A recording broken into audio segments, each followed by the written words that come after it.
করেছিল। আর আওয়ামী লীগের নেতৃবৃন্দ কোথায় ছিল মুক্তিযুদ্ধের সময়? তারা ছিল কলকাতার বিভিন্ন হোটেল, আবাসিক এলাকায় তারা ছিল। তারা কিন্তু মুক্তিযুদ্ধে প্রত্যক্ষ অংশগ্রহণ করে নাই। আমাদের কয়েকদিন আগে আমাদের নেতা গয়েশ্বরচন্দ্র রায় বলেছেন, মুক্তিযুদ্ধ খালি একটা ঘোষণা দিয়ে হয় না, প্রত্যক্ষভাবে করতে হয়। সেই প্রত্যক্ষ সংগ্রামে নেতৃত্ব দিয়েছিলেন রাষ্ট্রপতি জিয়াউর রহমান। তিনি একাধারে ছিলেন সেক্টর কমান্ডার, জেড ফোর্সের অধিনায়ক। অর্থাৎ তিনি মুক্তিযুদ্ধকে যেমন এভাবে সফলতা অর্জন করেছিলেন, তার ফলেও আমরা দেখি পরবর্তী সময়ে ৭২ থেকে ৭৫-এ আমাদের বাংলাদেশের অভ্যুদয়ের পর যে অরাজক অবস্থা সৃষ্টি হয়েছিল, আমরা যাকে কেন্দ্র করে আশাবাদী হয়েছিলাম সেই নেতৃত্ব সেই সময় কিন্তু ব্যর্থ হয়েছিল। ওই সময় আমরা দেখি সারা দেশে চোরাচালানি থেকে শুরু করে দ্রব্যমূল্য বৃদ্ধি, হত্যাকাণ্ড, বিরোধী দলকে দমন, এই বিষয়গুলো কিন্তু এখন আমরা ভুলে গেছি। এগুলো কিন্তু আমাদেরকে বারবার সামনে আনতে হবে। একটা বই আছে কথা বলার রাজনীতি, রেজওয়ান সিদ্দিকীর লেখা। সেই সময়কার বিষয়গুলো কিন্তু তিনি তুলে ধরেছিলেন, এগুলো পড়ে দরকার। ওই সময়ের ক্রান্তি লগ্নে জিয়াউর রহমান আবির্ভূত হয়েছিলেন ৭ই নভেম্বর। তাকে কিন্তু জনগণই ক্ষমতায় নিয়ে এসেছিল, তিনি কিন্তু ক্ষমতায় আসতে চাননি। সেনাবাহিনী তখন যারা ছিলেন সাধারণ সৈনিকরা, তাকে কিন্তু বন্দী অবস্থা থেকে মুক্ত করে নিয়ে এসেছিল। তিনি অনেক জনপ্রিয় নেতা ছিলেন, সে কারণেই তাকে ক্ষমতার পাদবীতে তিনি চলে এসেছিলেন। তিনি এসে কি করলেন? বাংলাদেশের রাজনীতিকে নতুনভাবে গড়ে তুলতে চাইলেন। তিনি কি করলেন? উৎপাদনের রাজনীতি শুরু করলেন, তৃণমূলে যাওয়া শুরু করলেন, বিভিন্ন প্রতিষ্ঠান গঠন করলেন যুবকদের উন্নয়নের জন্য। তারপর গণস্বাক্ষরতা অভিযান শুরু করলেন। আমরা তখন ছাত্র ছিলাম, আমরা কলেজে পড়ি তখন, যে প্রতিজন ছাত্রকে পরীক্ষার আগে 10 জন করে নাগরিককে সাক্ষরতা অভিযান করতে হবে, তাদেরকে অন্তত নাম স্বাক্ষর যাতে করতে পারে, সে বিষয়গুলো কিন্তু এখন নাই। নিরক্ষরতার হাত থেকে রক্ষার জন্য তিনি কি করলেন? উৎপাদনের রাজনীতি, খাল খনন কর্মসূচি শুরু করলেন। আর প্রতিষ্ঠানগুলো যে কঠিন করেছিলেন, সার্কের স্বপ্নদ্রষ্টা তিনি ছিলেন। এই বিষয়গুলো আমাদেরকে আলোচনায় আনতে হবে, পড়তে হবে। আমরা কিন্তু এগুলো আমরা আলোচনা করি নাই। তার সার্বিক বিষয়গুলো নিয়ে চিন্তা করে আমরা এখন যদি তাকে দেখি, কি হচ্ছে? তিনি মূলত বাংলাদেশে বিএনপি একটা সামাজিক গণতান্ত্রিক দল হিসেবে প্রতিষ্ঠিত করেছিলেন, উদারনৈতিক রাজনৈতিক দল। আওয়ামী লীগও কিন্তু উদারনৈতিক রাজনৈতিক দল না, তারা জন্ম থেকেই ফ্যাসিস্ট দল হিসেবে পরিচিত। তারা বিরোধী মত সহ্য করতে পারে না, যেটা এখন করছে তারা। এখন আমরা কি দেখছি? যে হাজার হাজার কোটি টাকা লোপাট করে, সরকারের চোখে সামনে দিয়ে লোপাট করে তারা 60 কোটি 100 কোটি টাকা উঠিয়ে নিয়ে বেনজির আহমেদ চলে যায়, সরকার বলে যে নাই। অথচ আমাদের দেশ নেত্রী, তাকে সম্পূর্ণ রাজনৈতিকভাবে তাকে বন্দী করে রাখা হয়েছে। তাকে দোষারোপ করা হচ্ছে যে তিনি নাকি দুর্নীতি করেছেন। আমরা জানাই এই ধরনের রাজনীতিকে। বিএনপিকে দেখা যায় যে উদারমন্ত্রী দল হিসেবে তিনি প্রতিষ্ঠিত করেছিলেন। এর বাইরে আমরা দেখি যে জিয়াউর রহমানের বিভিন্ন কর্মসূচিতে এক ধরনের গণমুখিতা লক্ষ্য করি আমরা, গণমুখীনতা। এটা কিভাবে সম্ভব হয়েছিল? তিনি গ্রাম সরকার প্রতিষ্ঠা করেছিলেন, শ্রমিক শিল্প মালিকানার, শ্রমিক এবং মালিক এতে যৌথ মালিকানায় শিল্প কারখানাগুলো থাকবে, সেগুলো তারপর সমবায় কৃষি উৎপাদন ব্যবস্থা, এগুলো তিনি ব্যবস্থা করেছিলেন। অর্থাৎ বিএনপির গঠন কৌশল ও কর্মসূচি বিশ্লেষণ করলে আমরা দেখাতে পারি বিএনপি কিন্তু একটা উদারপন্থী গণতান্ত্রিক রাজনৈতিক দল হিসেবে ছিল। আর একটা বিষয়ে তিনি করে গেছেন জিয়াউর রহমান, সেটা তাকে আমরা আলাদা কৃতিত্ব দেব। আমরা যে বাঙালি আলাদা জাতিসত্তা বাংলাদেশে, তিনি কি করে গেছেন? বাংলাদেশি জাতীয়তার মাধ্যমে অন্তর্ভুক্তিমূলক রাষ্ট্রীয় পরিচয়ের ব্যবস্থা করে গেছেন। এটা কিন্তু আমাদের জন্য বিশাল একটা পাওনা। বাংলাদেশি জাতীয়তা, আমরা নিজেরা আলাদা জাতিসত্তা হিসাবে পরিচিত। এজন্যই এই বিষয়গুলো সঠিকভাবে বাস্তবায়ন করার জন্য এখন প্রয়োজন আমাদের ঐক্যবদ্ধভাবে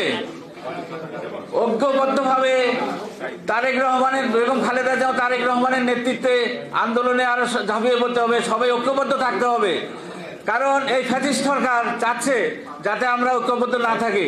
এবং এই ঐক্যবদ্ধ আন্দোলনে শরীক হওয়ার উদাত্ত আহ্বান জানিয়ে আমার বক্তব্য শেষ করছি। ধন্যবাদ।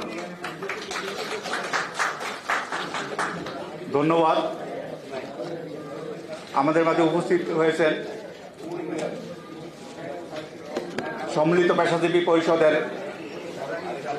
সদস্য সচিব সাংবাদিক কাদির গনি চৌধুরী,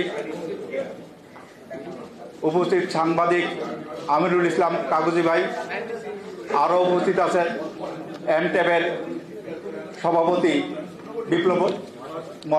এমটেবের মহাসচিব বিপ্লব বিপ্লব, উপস্থিত জিয়াউর রহমান ফাউন্ডেশনের নেত্রী মিসেস শামীমা রহিম, উপস্থিত ড্যাবের সিনিয়র যুগ্ম মহাসচিব ডাক্তার মেহেদী হাসান এই পর্যায়ে বক্তব্য নিয়ে আসছেন।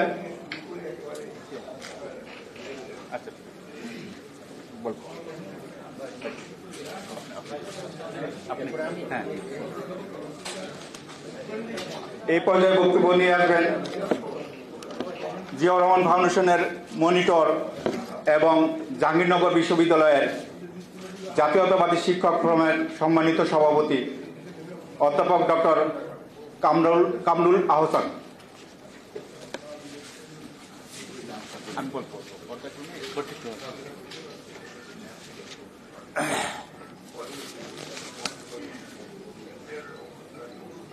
বিসমিল্লাহির রহমানির রহিম। জিয়াউর রহমান ফাউন্ডেশন আয়োজিত শহীদ রাষ্ট্রপতি জিয়াউর রহমানের ৪৩তম শাহাদাত বার্ষিকী উপলক্ষে নিজেদের শ্রদ্ধা এবং কৃতজ্ঞতা প্রকাশ করার জন্য যারা সামনে উপস্থিত আছেন এবং আজকের এই আলোচনা সভার সম্মানিত সভাপতি, ফাউন্ডেশনের সম্মানিত এক্সিকিউটিভ ডাইরেক্টর অধ্যাপক ডক্টর ফরহাদ হালিম ডোনার, উপস্থিত আছেন বাংলাদেশ জাতীয়তাবাদী দলের পরিচ্ছন্ন রাজনীতিবিদ হিসাবে খ্যাত, আমাদের ইন্সপিরেশন 18 কোটি মানুষ গণতন্ত্র পুনরুদ্ধারের সংগ্রামে আমাদের দেশনেত্রী বেগম খালেদা জিয়া, আমাদের দলের ভারপ্রাপ্ত চেয়ারম্যান জনাব তারেক রহমানের দিকে যেমন তাকিয়ে থাকে, আমি আজকে তার উপস্থিতিতে কথা বলতে চাই। তার বক্তব্যের জন্য আমরা কিন্তু অপেক্ষা করি, তাই না? এরকম একটি অনুষ্ঠানে তার উপস্থিতিতে আমরা জিয়াউর রহমান ফাউন্ডেশনের পক্ষ থেকে কৃতজ্ঞতা জানাই। আর বক্তব্য যেহেতু আমাদের প্রধান অতিথি আছেন, দীর্ঘায়িত করব না, দুটো পয়েন্ট বলতে চাই, যেহেতু আমাকে বলা হয়েছে যে আলোচনাটা সবাই এক কথা না বলার জন্য। আমি যে বিষয়টার উপর এর আগের দিন কথা বলায় আমাদের আত্মপরিচয় নিয়ে একটু কথা বলেছি, সেখানে একটা কথা বলবো। তার আগে ঘোষণা নিয়ে একটা কথা বলতে চাই, যেটা খুব স্পর্শকাতর। আমি একটা জিনিস খেয়াল করে দেখেছি যে স্বাধীনতার ঘোষণা সম্পর্কে আমাদের পাঠ্যপুস্তকগুলোতে লেখা আছে যে পাকিস্তানি জান্তারা 25শে মার্চ রাতে আক্রমণে নামার পর বাংলাদেশকে স্বাধীন রাষ্ট্র হিসেবে ঘোষণা করেন শেখ মুজিবুর রহমান, যার বাংলা অনুবাদটি এরকম যে স্বাধীনতা ঘোষণা ইহাই হইতেছে, স্বাধীনতা ঘোষণাটার যে ব্যাখ্যা কোড, ইহাই হয়তো আমার শেষ বার্তা, আজ হইতে বাংলাদেশ স্বাধীন, এবং আরো অনেকগুলো কথা আছে। শেষ করেছেন এই বলে যে চূড়ান্ত বিজয় অর্জন না করা পর্যন্ত লড়াই চালিয়ে যাও। এভাবে আমাদের কোমলমতি শিশুদের বিভিন্ন পর্যায়ে, আপনারা যারা এখানে আছেন অনেকেই পুস্তক পড়েছেন, তাই না? কিন্তু ওখানে বলা হচ্ছে এক জায়গায় যে জিয়াউর রহমান স্বাধীনতার ঘোষণা পাঠ করেছেন। তো আমি যে পয়েন্টটা বলতে চাই, পাঠ করা, ঘোষণা পাঠ করা আর ঘোষণা দেওয়ার মধ্যে কিন্তু একটা পার্থক্য আছে। এটা আমার কমন সেন্স থেকে বলছি। পাঠ করা মানে হচ্ছে কি, যা লেখা আছে তা হুবহু, কোনো শব্দ পরিবর্তন করার সুযোগ আছে? নেই। But what Ziaur Rahman did, what was his utterance, একদম ডিফারেন্ট। উনি বলছেন, I major Zia, provincial commander in chief of the Bangladesh liberation army, hereby proclaim on behalf of Sheikh Mujibur Rahman the independence of Bangladesh. এটা কি পাঠ করা হলো নাকি নিজের লেখা নতুন একটি বক্তব্য ঘোষণা করা হলো? আপনাদের উপর দায়িত্ব রইল। আমি পাঠ এবং ঘোষণার পার্থক্যটা বুঝতে পারছিলাম না। তাহলে আমার একজন কোমলমতি শিশু বা যে নতুন পড়ছে, সে আমাকে বলছে যে পাঠ করা, রিড আউট করা আর প্রক্লেম করার মধ্যে পার্থক্য কি, এটা আমাকে বুঝাতে বলেছিল। তো আমি বললাম যে পাঠ করা মানে হচ্ছে কোনো শব্দ পরিবর্তন করা যাবে না। তাহলে বইতে যেভাবে স্বাধীনতার ঘোষণা আছে সেখানে লেখা আছে, this may be my last message, আরও তো অন্য কথা আছে। আর শহীদ প্রেসিডেন্ট জিয়াউর রহমানের ল্যাঙ্গুয়েজটা ছিল I major Zia provisional commander in chief of Bangladesh liberation army blah blah. তাহলে কি এটা কি পাঠ হলো?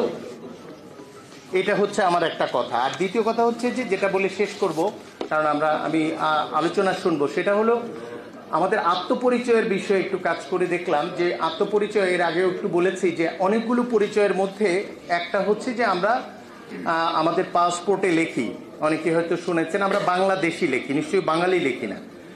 তো বাঙালি যদি আমাদের জাতীয়তার পরিচয় হয়, তাহলে কলকাতার 4 মিলিয়ন মানুষ আছে, আসামের 1 মিলিয়ন মানুষ আছে, ওরাও তো বাংলা ভাষা বলে। তাহলে ভাষাভিত্তিক জাতীয়তা যদি আমরা করি, তাহলে আমাদের ভূখণ্ড আমরা চিত্রায়ন করার ক্ষেত্রে তো সমস্যা হবে, তাই না? আমাদের ম্যাপটা। সেই জন্য শহীদ প্রেসিডেন্ট জিয়াউর রহমান যে কাজটি করেছেন, তিনি আসলে বাংলাদেশি জাতীয়তাবাদের কথা বলেছেন। সেই জন্য আমি মনে করি যে আমরা যারা জিয়ার নিয়ে কথা বলি, ওনার অবদান নিয়ে কথা বলি, আমার বিবেচনায় এটা হচ্ছে সবচেয়ে স্বাধীনতার ঘোষণার পর, রণাঙ্গনের যুদ্ধের পর, দেশ স্বাধীন করবার পর সবচেয়ে বড় কাজ যেটি হচ্ছিল, সেটি হচ্ছে আমাদের আত্মপরিচয় নির্ধারণ করা। এবং বাংলাদেশি জাতীয়তাবাদ অত্যন্ত গুরুত্বপূর্ণ ছিল। আমরা সেই জন্য জানি যে এম.এন. লারমা তিনি সংসদ থেকে বের হয়ে গেছেন। আপনারা ভালো করেই জানেন তিনি একজন নির্বাচিত সংসদ সদস্য ছিলেন। আমাদের সেই উপজাতিদের পক্ষ থেকে, উপজাতি এখন বলা হয় না, আদিবাসী বলতেও সমস্যা হয়, এথনিক মাইনরিটি তারা। তো ওনাকে বলেছিল সংসদে যে আপনি বাঙালি হয়ে যান, তো উনি কিন্তু সংসদ থেকে বের হয়ে গেছেন। যিনি এই এম.এন. লারমাদেরকে অন্তর্ভুক্ত করেছেন এই বাংলাদেশের আত্মপরিচয়ের জায়গায়, জাতি ধর্ম বর্ণ নির্বিশেষে একটা ভূখণ্ডে, তিনি তো শহীদ প্রেসিডেন্ট জিয়াউর রহমান। তো আমার দুঃখ হচ্ছে এটা যে আমাদের পাঠ্যক্রমে এই বক্তব্যটা কোথাও নেই যে বাংলাদেশি জাতীয়তাবাদ এই ধারণাটা কে দিয়েছেন। আপনি তো যে ধারণা দিয়েছেন তার নাম লিখতে হবে বইতে, আপনারা দেখবেন যে পাঠ্যপুস্তকে কোথাও নেই। ফলে আমি মনে করি যে আমাদের যেই বিষয়টির উপর গুরুত্ব দেওয়া উচিত, সেটা হচ্ছে আমরা যখন এই ধরনের শাহাদাত বার্ষিকী কিংবা জন্মবার্ষিকী বা দেশের গুরুত্বপূর্ণ দিবসে আসি, আমরা যদি একটু চেষ্টা করি জিয়াউর রহমানের এই অবদানগুলো কেন পাঠ্যপুস্তকে নেই, কেন নতুন প্রজন্ম জানে না, এবং আমরা কিভাবে জানাতে পারি, এই পরামর্শ যদি আমাদের অভিভাবকরা আমাদের দেন, তাহলে যে জিনিসটি লাভ হবে যে আমরা এখানে যারা বসে আছি তো সবাই কিন্তু জিয়া প্রেমিক, আমরা জাতীয়তাবাদী। কিন্তু আমার ঘরেই আপনি আজকে গিয়ে দেখবেন, আপনার সন্তানকে জিজ্ঞেস করেন, সে বলবে যে আই হেট পলিটিক্স। কেন? তাহলে আপনার আসার মানে কি এখানে? আপনাকে যদি বলেন যে স্বাধীনতার ঘোষককে, সে জিয়াউর রহমানের নাম বলবে না, তাহলে আপনার এত পরিশ্রমের মানে কি? তাহলে আমাদের আজকের এই আলোচনা সফল হবে যদি নতুন প্রজন্মের কাছে আমরা এই বক্তব্য দিতে চাই যে আমাদের বলতে হবে, there is a difference between reading out a text and proclaim something. পড়া মানে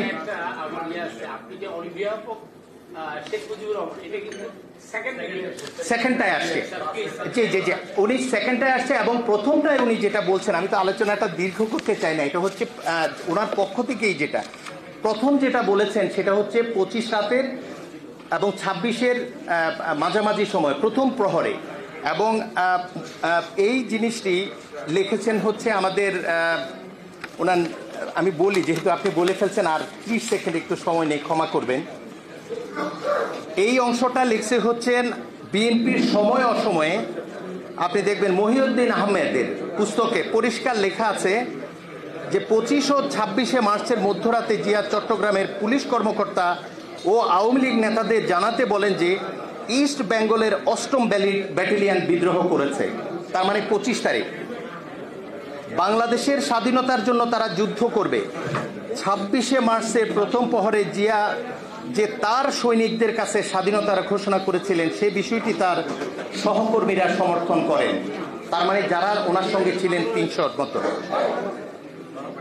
এবং পরবর্তীতে 27 মার্চ রেডিওতে স্বাধীনতার ঘোষণা দিয়ে তিনি পাদপ্রদীপের আলোয় চলে আসেন। মহিউদ্দিন আহমেদের বিএনপি সময় অসময়ের এই পুস্তকের 46তম পৃষ্ঠায় এই লেখাটা আছে। তার মানে হচ্ছে প্রথম তিনি নিজে ঘোষণা দিয়েছেন, তার পরবর্তীতে on behalf of Sheikh Mujibur Rahman বলেছেন, সেটা 27 তারিখ এটা বলা আছে। তো আমার বক্তব্য হচ্ছে এটা, যে যেটা বলে শেষ করব এখন, যে একটা জিনিসের ঘোষণা আর আরেকটা জিনিস পাঠ করা তো এক জিনিস নয়। তাহলে উনি যেটা বলেছেন সেটা তো অন্য কারোর লেখা পড়েননি, ওনার লেখা জিনিসই উনি পড়েছেন, তাহলে এটা তো ঘোষণা, এটা তো পাঠ নয়। আর বাংলাদেশি জাতীয়তাবাদের যে জায়গাটি, সেই জায়গাটি হচ্ছে আত্মপরিচয়। এর কারণ হচ্ছে আমাদের একদম খেটে খাওয়া শ্রমিক থেকে শুরু করে মাননীয় প্রধানমন্ত্রী শেখ হাসিনা পর্যন্ত জাতীয়তায় পাসপোর্টে লেখেন কি বাঙালি নাকি বাংলাদেশি? বাঙালি লেখেন। তো বাংলাদেশি লিখলে বাংলাদেশি জাতীয়তাবাদের ধারণা কে দিয়েছেন? এমএন লারমা সংসদ থেকে বের হয়ে যাওয়ার পর সেই লারমাকে এই ভূখণ্ডের নিজেদের আত্মপরিচয়ের জায়গা একটা আছে মনে করিয়ে দিয়েছেন কে? জিয়াউর রহমান। শান্তি বাহিনী কেন তৈরি হয়েছিল? এমএন লারমারা যখন বুঝেছিল স্বাধীন বাংলাদেশে আমাদের জায়গা নেই, পরিচয় নেই, সেই শান্তি বাহিনী তৈরি হওয়ার পেছনে কি এই রাজনৈতিক বিভ্রান্তি দায়ী নয়?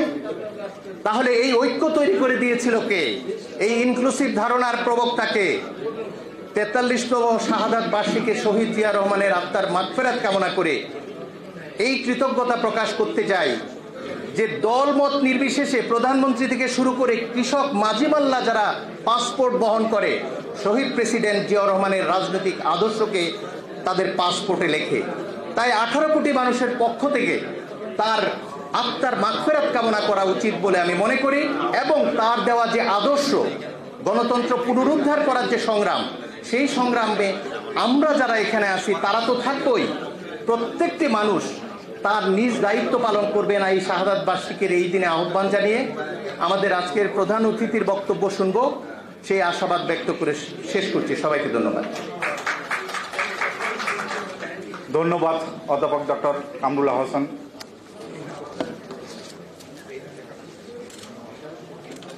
শহীদ প্রেসিডেন্ট জিয়াউর রহমান শুধু মজবুত গ্রামীণ অর্থনীতির ভিত রচনা করেন, বাংলাদেশকে ঘুরে দাঁড়ানোর জন্য যে জিনিসটা সর্বপ্রথম দরকার, শিক্ষার জন্য, শিক্ষার মান উন্নয়নে বেসরকারি স্কুল ও কলেজের শিক্ষকদের বেতন ভাতা প্রচলন শুরু করেন এই শহীদ প্রেসিডেন্ট জিয়াউর রহমান। নিরক্ষরতা দূরীকরণের জন্য ইস ওয়ান নামক অভিনব উদ্যোগ গ্রহণ করেন এই শহীদ প্রেসিডেন্ট জিয়াউর রহমান। আমাদের মাঝে উপস্থিত আছেন জাহাঙ্গীরনগর বিশ্ববিদ্যালয়ের জাতীয়তাবাদী শিক্ষক ফোরামের সহ সাংগঠনিক সম্পাদক অধ্যাপক ডক্টর নাহরিন ইসলাম খান। উপস্থিত আমাদের মাঝে উপস্থিত আছেন মোহাম্মদ আউয়াল, রাজি হোসেন পিন্টু, মোহাম্মদ জসিম শিকদার রানা, আল হামিদ নীরব, জাহিদুল ইসলাম রিমন, সুজন সরকার।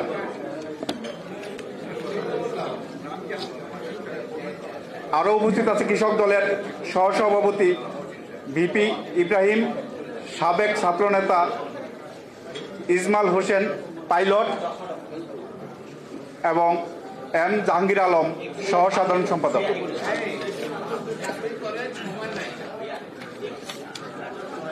এই পর্যায়ে বক্তব্য নিয়ে আসছেন ঢাকা বিশ্ববিদ্যালয়ের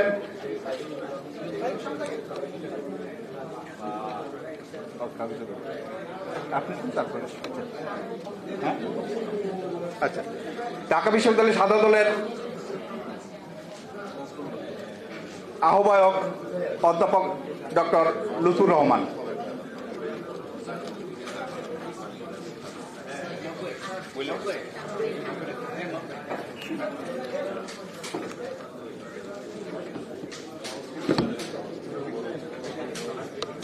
বিসমিল্লাহির রহমানির রহিম।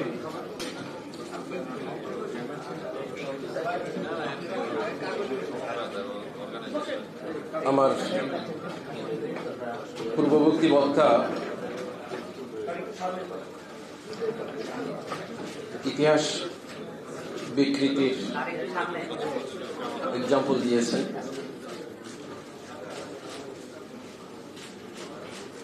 ইতিহাস বিকৃতি এখন একটি মাফিয়া চক্রের প্রধান কাজে পরিণত হয়েছে। তবে আমি মনে করি নিন্দুকেরা যেভাবেই বলুক, শহীদ প্রেসিডেন্ট জিয়াউর রহমান যুদ্ধ করে নাই। শহীদ প্রেসিডেন্ট জিয়াউর রহমান একটি গুলিও করে নাই।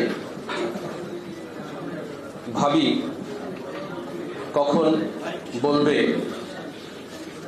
1971 সালে জিয়াউর রহমানের জন্মই হয় নাই। এটিও হয়তো আমাদের কোনো একদিন শুনতে হবে। তবে ইতিহাস বিকৃতি যেভাবেই হোক না কেন, বাংলাদেশের রাজনীতি যতদিন থাকবে, আমাদের স্বাধীনতার সার্বভৌমত্ব যতদিন থাকবে, ততদিন কোনো ইতিহাস বিকৃতি দিয়ে বাংলাদেশের স্বাধীনতা সংগ্রামের যে ইতিহাস, সেই জায়গা থেকে শহীদ প্রেসিডেন্ট জিয়াউর রহমানকে কোনোদিনই মুছে ফেলা যাবে না। কারণ শহীদ প্রেসিডেন্ট জিয়াউর রহমান তার কর্মের মধ্য দিয়ে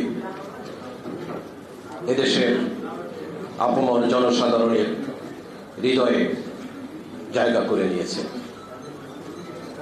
বাংলাদেশের অন্যতম সামাজিক সংগঠন জিয়াউর রহমান ফাউন্ডেশন কর্তৃক আয়োজিত শহীদ প্রেসিডেন্ট জিয়াউর রহমানের 43তম শাহাদাত বার্ষিকী উপলক্ষে আয়োজিত আজকের এই আলোচনা সভার সম্মানিত সভাপতি, জিয়াউর রহমান ফাউন্ডেশনের নির্বাহী পরিচালক অধ্যাপক ডাক্তার ফরহাদ আলী ডোনার, মঞ্চে উপবিষ্ট আজকের অনুষ্ঠানের প্রধান অতিথি, বাংলাদেশ জাতীয়তাবাদী দল বিএনপির সংগ্রামী মহাসচিব, ফেসিবাদ আন্দোলনের অন্যতম সিপাহসালার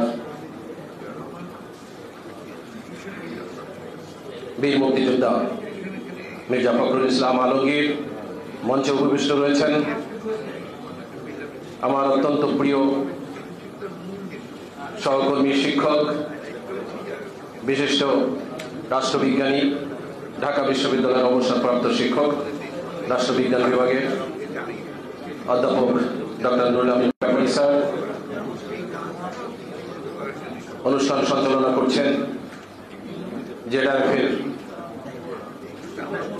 জেডারের কর্তৃক গঠিত শহীদ প্রেসিডেন্ট জিয়াউর রহমানের 43তম শাহাদাত বার্ষিকী উদযাপন কমিটির সম্মানিত আহ্বায়ক, বিশিষ্ট ইঞ্জিনিয়ার মাহবুব আলম, সামনে উপবিষ্ট বিভিন্ন পেশাজীবী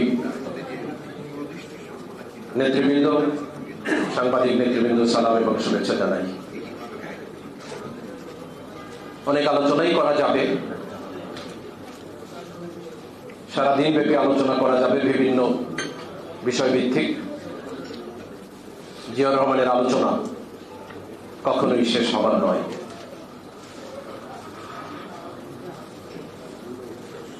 বাংলাদেশ আজ তার বয়স 53 চলছে। বহু রাষ্ট্রপতি তাদের দায়িত্ব পালন করেছে এবং এই দায়িত্ব পালনে সরকারিভাবে যে নিয়ম নীতি, সেভাবেই যারা রাষ্ট্র পরিচালনা করেন, সেটি রাষ্ট্রপতি হোক, প্রধানমন্ত্রী হোক, তারা সেইভাবেই দায়িত্ব পালন করে, রুটিন ওয়ার্ক।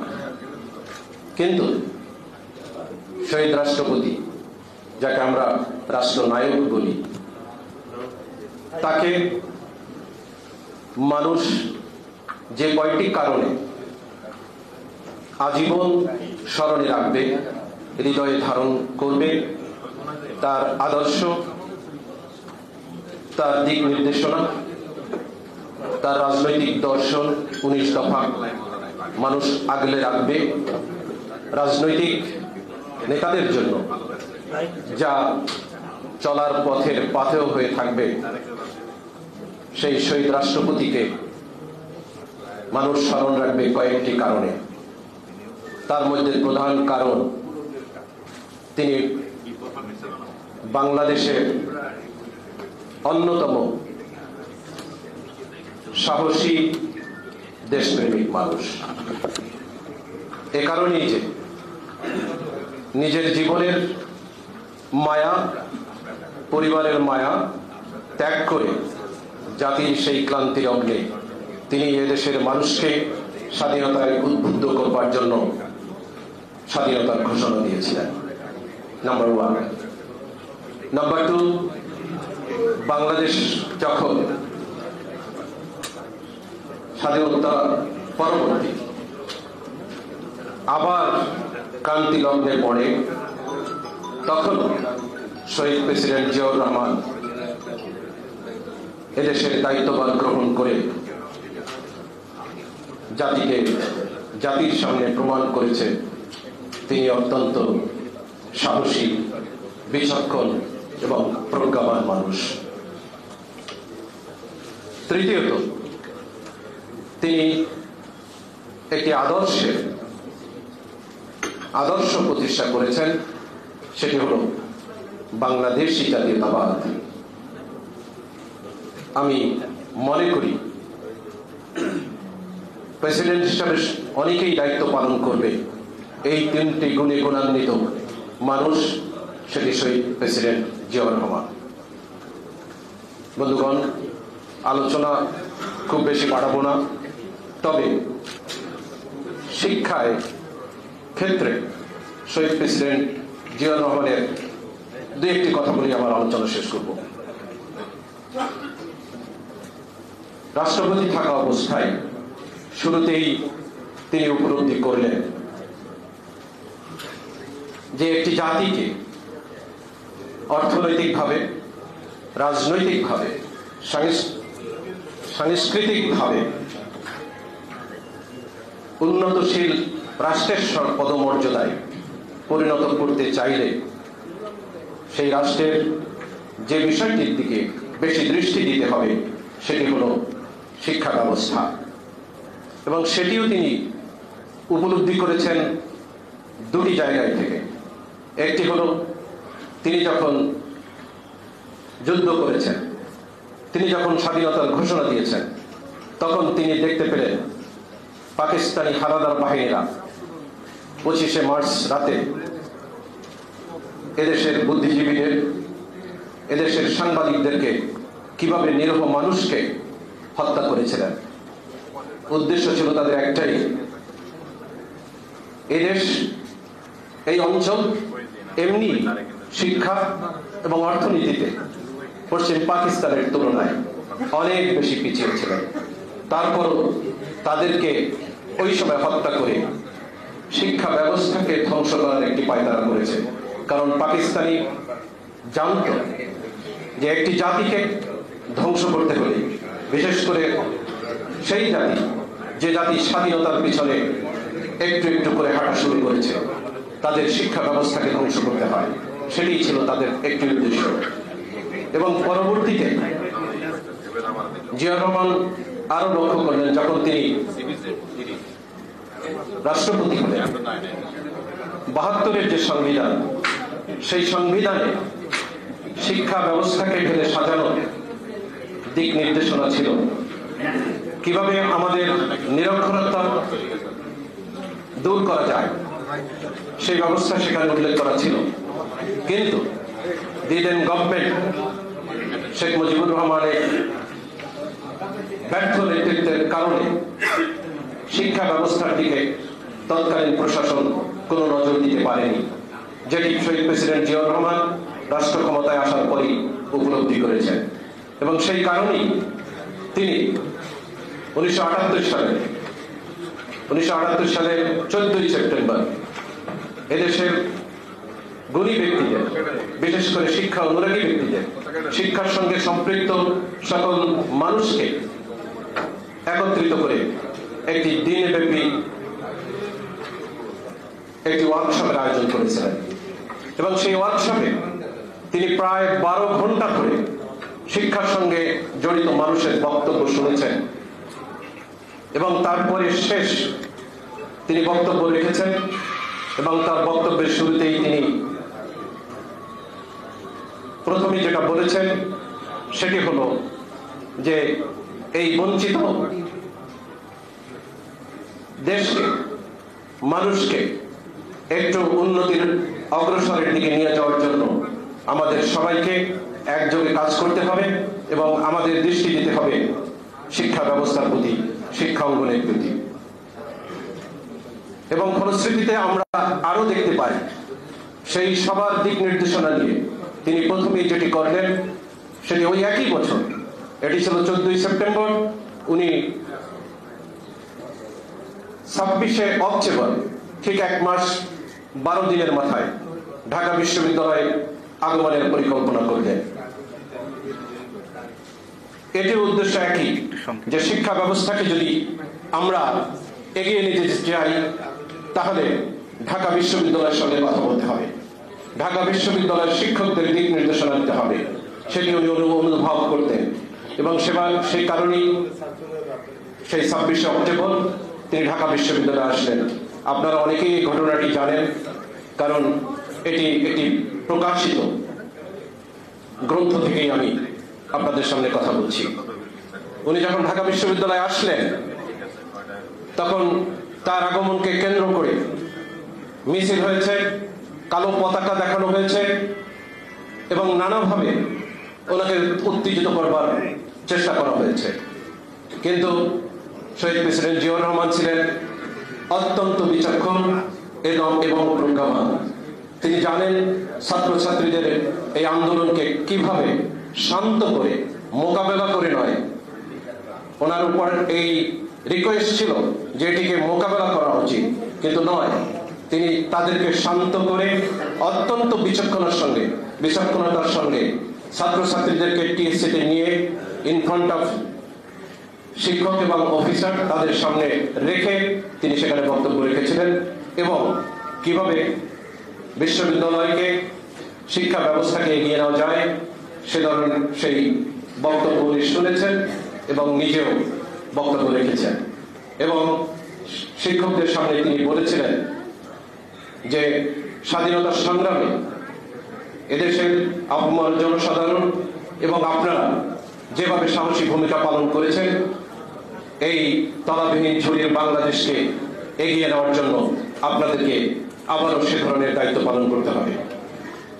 একজন সাহসী মানুষ, প্রজ্ঞাবান মানুষ, দেশপ্রেমিক মানুষ, শিক্ষাপ্রেমিক মানুষ, বিশ্ববিদ্যালয় প্রেমিক মানুষ এভাবেই দায়িত্ব পালন করে আজকের এই 43তম মৃত্যুবার্ষিকীতে একজন শিক্ষক হিসাবে তার প্রতি স্যালুট জানিয়ে, এবং আমি আশা করব যে তার যে রাজনৈতিক আদর্শ 19 দফা সেটিকে আমরা ধারণ করেই রাজনৈতিকভাবে অংশগ্রহণ করব, তাহলেই আমরা এই ফ্যাসিবাদ থেকে পরিত্রাণ পাব।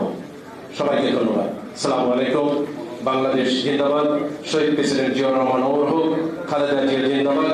তারুণ্যের অহংকার তারেক রহমান জিন্দাবাদ। জেনারে দীর্ঘজীবী হোক। আসসালামু আলাইকুম। ধন্যবাদ অধ্যাপক ডক্টর লুৎফুর রহমান। আমাদের ভিতরে উপস্থিত আছেন জিয়াউর রহমান ফাউন্ডেশনের কোঅর্ডিনেটর প্রকৌশলী শাহিন হাওলাদার, প্রকৌশলী আয়ুব হোসেন, জিয়াউর রহমান ফাউন্ডেশনের সদস্য অ্যাডভোকেট নাদিম ভূঁইয়া। এই পর্যায়ে বক্তব্য দেওয়ার কথা ছিল আমাদের সাংবাদিক কাগজি ভাইয়ের, আমিরুল ইসলাম কাগজি ভাই মহাসচিবের বক্তব্য শোনার জন্য তিনি তার বক্তব্য উল্লেখ করেছেন। এই পর্যায়ে বক্তৃতা দিবেন সম্মিলিত পেশাজীবীর সম্মানিত সদস্য সচিব সাংবাদিক কাদের গনি চৌধুরী।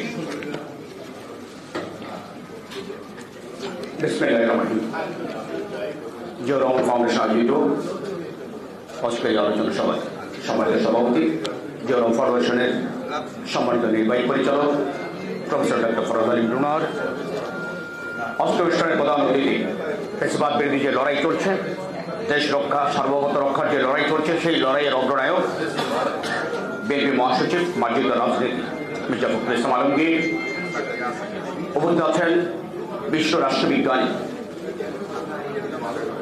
প্রফেসর ডক্টর নুরুল আমিন ব্যাপারী সহ সম্মানিত অতিথিবৃন্দ, আলোচকবৃন্দ, সুধীবৃন্দ, সাংবাদিক সহকর্মীবৃন্দ, আসসালামু আলাইকুম। বক্তব্য বেশি দেব না। আজকে আলোচনা শহীদ প্রেসিডেন্ট জিয়াউর রহমান সম্পর্কে বিজ্ঞ আলোচকরা আলোচনা করেছেন, মাননীয় মহাসচিব এবং নুরুল আমিন ব্যাপারী স্যার বলবেন, আমরা শুনব। আজকে শহীদ প্রেসিডেন্ট জিয়াউর রহমানকে নিয়ে আলোচনা। জিয়াউর রহমান জাতির ইতিহাসে অবিস্মরণীয় নাম। তিনি আমাদের জাতিসত্তার রূপকার, স্বাধীন বাংলাদেশের অগ্রনায়ক, আধুনিক স্বনির্ভর বাংলাদেশ স্থপতি, বহুদলীয় গণতন্ত্রের প্রবক্তা, বাংলাদেশের জাতীয়তাবাদের প্রতিষ্ঠাতা, মহান স্বাধীনতার ঘোষক, বীর মুক্তিযুদ্ধের সংগঠক, মুক্তিযুদ্ধের সেক্টর কমান্ডার, স্বাধীনতা যুদ্ধে মুক্তিবাহিনীর প্রথম সামরিক ব্রিগেড জেট ফোর্সের অধিনায়ক, সার্কের স্বপ্নদ্রষ্টা, একজন মিশনারি, সার্থক ও কীর্তিমান রাষ্ট্রনায়ক, সর্বকালে সর্বশ্রেষ্ঠ একজন সৎ শাসক, সর্বোপরি স্বাধীনতা সার্বভৌমত্ব রক্ষার প্রতীক। জিয়াউর রহমানকে আমরা যে বিশেষণে বিশেষিত করি না কেন, তাতে তার যোগ্যতার পূর্ণ প্রকাশ পায় না, কারণ তার কীর্তি বাস্তবিকই বিপুল বিশাল। বাংলাদেশে যদি আমি একটি শরীর ধরি, তার প্রাণ হল জিয়াউর রহমান। আমরা অনেকেই চারণ কবির কথা শুনেছি, চারণ সাংবাদিকের কথা শুনেছি, চারণ রাজনীতিক একজনই বাংলাদেশে, সে হচ্ছে জিয়াউর রহমান। তিনি ঢাকায় বসে চিরমের রাজনীতিকে বন্ধ করে দিয়ে তৃণমূলের রাজনীতিকে ছড়িয়ে দিয়েছিলেন। তিনি শুধু ছড়িয়ে দেননি, অফিসারকে সেখানে যেতে বাধ্য করেছেন। শুনেছেন মানুষের গল্প, সাধারণ মানুষের সুখ দুঃখের গল্প শুনেছেন, জনগণকে ঐক্যবদ্ধ করেছেন এবং সেখানে সম্পদ সম্পর্কে তিনি জেনেছেন, জেনে সেগুলোকে তিনি কাজে লাগিয়েছেন। এভাবে তলাবিহীন ঝুড়ি নামক একটা রাষ্ট্রকে ইমার্জেন্ট টাইগারে পরিণত করেছেন জিয়াউর রহমান। জিয়ার অনেকগুলো কীর্তির মধ্যে আমি পাঁচটিকেই মনে করি তার অমর কীর্তি। একটি হচ্ছে স্বাধীনতার ঘোষণা, আরেকটি হচ্ছে 1975 সালে স্বাধীনতা সার্বভৌমত্ব রক্ষা, আরেকটি হচ্ছে তার বাঙালি জাতীয়বাদ, তার জাতিসত্তার যে পরিচয়টা আমাদেরকে এনে দিয়েছিলেন সেটাও, আরেকটি হচ্ছে তার বহুদলীয় রাজনীতির প্রবর্তন। সবচেয়ে বড় তার অর্জন আমি মনে করি সেটা হলো বাংলাদেশ জাতীয়তাবাদী দল গঠন। এটা হলো তার সবচেয়ে বড় কীর্তি। এই কীর্তিটা আছে বলেই বাংলাদেশের স্বাধীনতা সার্বভৌমত্ব গঠন এখনো আছে। এই কীর্তিটা আছে বলেই জিয়াউর রহমানের নাম এখনো বাংলাদেশে উচ্চারিত হয়। এই বিএনপি কি দেয়নি এই জাতিকে? এই দলের প্রতিষ্ঠাতা স্বাধীনতা এনে দিয়েছেন, এই দলের প্রতিষ্ঠাতা জাতীয়তার পরিচয় দিয়েছেন। এই দলের প্রতিষ্ঠাতা যখন সার্বভৌমত্ব হুমকির মুখে পড়েছিল 75 সালে, সে স্বাধীনতা সার্বভৌমত্ব রক্ষা করেছে। এই দল যখন গণতন্ত্র হরণ করে স্বৈরাচারের স্বৈরশাসন কায়েম করেছে, যুদ্ধ করে, লড়াই করে, জীবন দিয়ে গণতন্ত্র ফিরিয়ে এনেছে। এই দল যখন ফখরুদ্দিন মহিউদ্দিন আবার গণতন্ত্র হরণ করে অবৈধভাবে ক্ষমতা দখল করেছে, লড়াই করে গণতন্ত্রের পথে ফিরিয়ে এনেছে।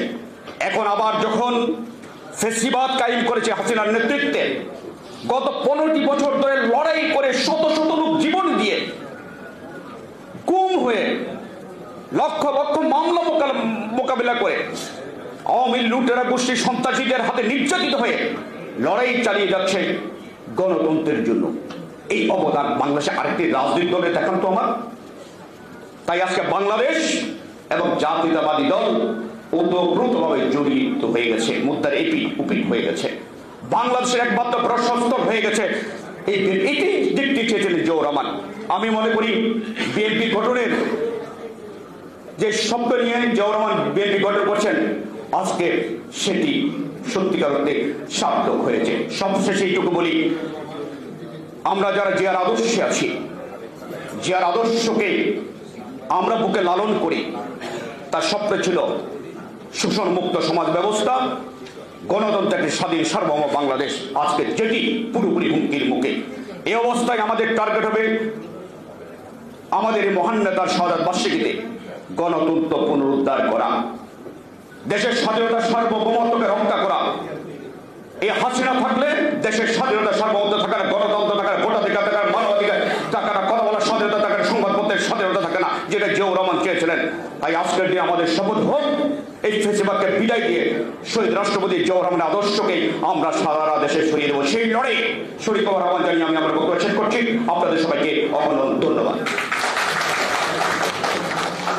ধন্যবাদ সাংবাদিক কাদের গনি চৌধুরী ভাই। এই পর্যায়ে বক্তব্য নিয়ে আসতেন আজকের বিশেষ অতিথি অধ্যাপক ডক্টর নুরুল আমিন ব্যাপারী, অবসরপ্রাপ্ত শিক্ষক, রাষ্ট্রবিজ্ঞান বিভাগ, ঢাকা বিশ্ববিদ্যালয়। অবসরপ্রাপ্ত হয় এটা বলেন এবার ঢাকা বিশ্ববিদ্যালয়। ঢাকা বিশ্ববিদ্যালয় অবসরপ্রাপ্ত শিক্ষক, এখন উনি চাকরি করে অন্যখানে চাকরি করছেন। শিক্ষককে কখনো অবসরপ্রাপ্ত করবেন না। এবার অধ্যাপক এবং সাংবাদিক, এরা লয়ার, এরা যখন মারা যাবে তখন কবরে যাবে হলো সাংবাদিক হিসাবে, অধ্যাপক হিসাবে এবং বিচারপতি হিসাবে।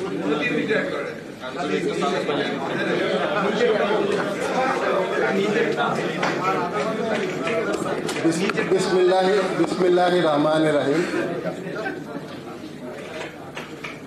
আলোচনা সভার সম্মানিত সভাপতি, প্রধান অতিথি জনাব ফখরুল ইসলাম মির্জা, বিএনপির মহাসচিব, যার বক্তব্য শোনার জন্য আমরা সকলে এখানে বসে আছি। তার নামের পূর্বে আমি এবং অনেকেই আপনারা যেটা দিয়ে থাকেন, আমিও খুব অহংকার করে বলি, বাংলাদেশের রাজনীতিবিদদের যেটি নেই, যেটি নিয়ে আমার দেশের প্রধানমন্ত্রী অহংকার করতে পারে না, সেটি আমিও অনেক আলোচনা সবাই বলে থাকি, স্বচ্ছ সৎ রাজনীতিবিদ। এ বিষয়ে কিন্তু কেউ চ্যালেঞ্জও করেন না, কিছু বলার বিরুদ্ধে বলার সাহস থাকে। সততা যে একজন রাজনৈতিক ব্যক্তিত্বের কত প্রয়োজন, সেটি শিখিয়ে দিয়েছে শহীদ রাষ্ট্রপতি জিয়াউর রহমান। জিয়াউর রহমানের জীবনী নিয়ে আলোচনা করতে গেলে কোন বিষয় নিয়ে আলোচনা শুরু করব, কোথায় শেষ করব, তাই কিন্তু আমাদের ভাবতে সময় লাগে, কারণ তার জীবনীটি একটি মহাকাব্যিক জীবনী। যে মহাকাব্যে চ্যালেঞ্জ আছে, যে মহাকাব্যে যুদ্ধের কথা আছে, যে মহাকাব্যে কমেডির কথা আছে, যে মহাকাব্যে আছে বেদনাদায়ক মৃত্যুর কথাও আছে। আমি খুব সংক্ষেপে দু একটি বিষয় নিয়ে আলোচনা করব। জিয়াউর রহমানকে যদি একজন রাষ্ট্রনায়ক হিসেবে আমরা আলোচনা করি, তাহলে আমরা দেখতে পাব যে বাংলাদেশ নিয়ে তিনি কতটুকু চিন্তা করতেন। বাংলাদেশ নিয়ে চিন্তা করার প্রথম দুটো বিষয় এখনও বাংলাদেশে রাষ্ট্রনায়ক যারা, আমি রাষ্ট্রনায়ক অনেককে বলবো না, যারা রাষ্ট্রীয় ক্ষমতা আছেন তারা চিন্তা করেন না। জিয়াউর রহমান পর্যায়ক্রমে বাংলাদেশের রাষ্ট্রীয় ক্ষমতায় এসেই দুটি বিষয়ের উপর খুব সম্ভবত গুরুত্ব দিয়েছিলেন।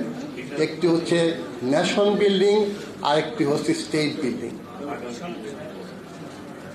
একটি জাতি গঠন করতে হবে এবং রাষ্ট্র গঠন করতে হবে, তারপরেই ধাপে ধাপে ওই রাষ্ট্রটিকে উন্নতির চরম শিখরে নিতে হবে। যেমন মনে করেন যে মার্কিন যুক্তরাষ্ট্র আজকে পৃথিবীকে শাসন করতেছে, সেই মার্কিন যুক্তরাষ্ট্রের এই রাষ্ট্রপতি জাতির পিতা যাকে আমরা বলি, মার্কিন যুক্তরাষ্ট্রে একজন জাতির পিতা ছিলেন না, প্রধান জাতির পিতা যাকে বলা হয় জর্জ ওয়াশিংটন, তিনি কিন্তু এই বিষয়টির উপরে গুরুত্ব দিয়েছিলেন। একটি জাতি গঠন করতে হলে তার পুরানো ইতিহাস, তার বীরদের কথা, বীরত্বের কথা এবং ওই জাতি সমস্যাগুলোকে সমাধান করার পরিকল্পনা গ্রহণ করতে হয়। তেমনি রাষ্ট্রপতি জিয়াউর রহমান সাহেব দেখেন, সমস্ত নেতাকে সম্মান দেওয়ার জন্য তিনি কি করলেন, সবাইকে তিনি সম্মানের সুআসনে প্রতিষ্ঠিত করলেন। শেরে বাংলা আবুল কাসেম ফজলুল হক সম্পর্কে দেখবেন উঁচু মূল্যায়ন, মাওলানা ভাসানী সম্পর্কে দেখবেন উঁচু মূল্যায়ন, শহীদ সোহরাওয়ার্দী সম্পর্কে উঁচু মূল্যায়ন। আমি সততার সাথে বলতে পারি, শহীদ রাষ্ট্রপতি জিয়াউর রহমান শেখ সাহেবকে গালিগালাজ করে কখনো রাজনীতি করেননি। তাহলে কি করেছেন, ওই জাতি গঠন করতে হবে, আমার এই জাতিকে তো আমার একত্রিত করতে হবে।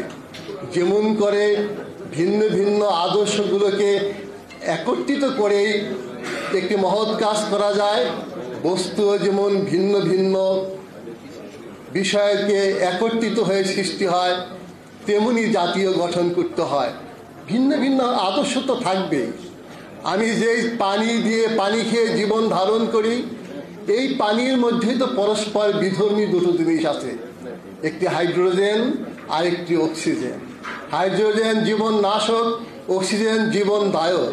একটি বোতলে রাখলে নিজের পরিচয় হারিয়ে ওয়াটার হয়ে যায়। Water is the combination of hydrogen and oxygen. একটি জাতীয় তাই, একটি বামপন্থী থাকবে, ডানপন্থী থাকবে, বিভিন্ন পন্থী থাকবে, তাদের ঐক্যবদ্ধ করে তারপর আমার জাতিটি গঠন করতে হবে। তিনি কাছে নিয়ে আসলেন বামকে, ফতোহা মতিন আলাউদ্দিনরা দেখবেন কত ভিন্নভাবে সমাজতান্ত্রিক বিপ্লব করতে চেয়েছিলেন, তাদেরও তিনি নিয়ে আসলেন। তারা কনস্টিটিউশনাল রাজনীতি পছন্দ করতেন না, দেওয়ায় মার্কসিস্ট, তাও আবার চীনপন্থী মার্ক্সবাদী ছিলেন, কাছে নিয়ে আসলেন। আবার ইসলামপন্থী যারা, তাদেরও তিনি কাছে নিয়ে আসলেন। আবার বিশেষ করে দেখবেন আওয়ামী লীগের নেতারাও মুগ্ধ হয়ে জিয়াউর রহমানের পার্টিতে জয়েন করলেন। তাহলে জিয়াউর রহমান কি চেয়েছিলেন, যে আমি একটি এমন জাতি গঠন করব যেখানে সকলেই যেন আমরা সুখে শান্তিতে বসবাস করতে পারি। আমার জাতিসত্তার পরিচয়টি তো আমার দিতে হবে, যেটি অধ্যাপক কামরুল সাহেব বললেন। জিয়াউর রহমান বাংলাদেশি জাতীয়তাবাদ যেটা দিলেন, তার পূর্বে কিন্তু এই বাঙালিরা অনেকবার জাতীয়তাবাদী পরিবর্তন করেছে তার চরিত্র। 1947-এর আগে, 1947-এর 14ই আগস্টের আগে ছিলাম আমরা ব্রিটিশ ভারতীয় আমার পাসপোর্টে। পাকিস্তানের সময় আমার জাতীয়তাবাদ হলো কি পাকিস্তানি।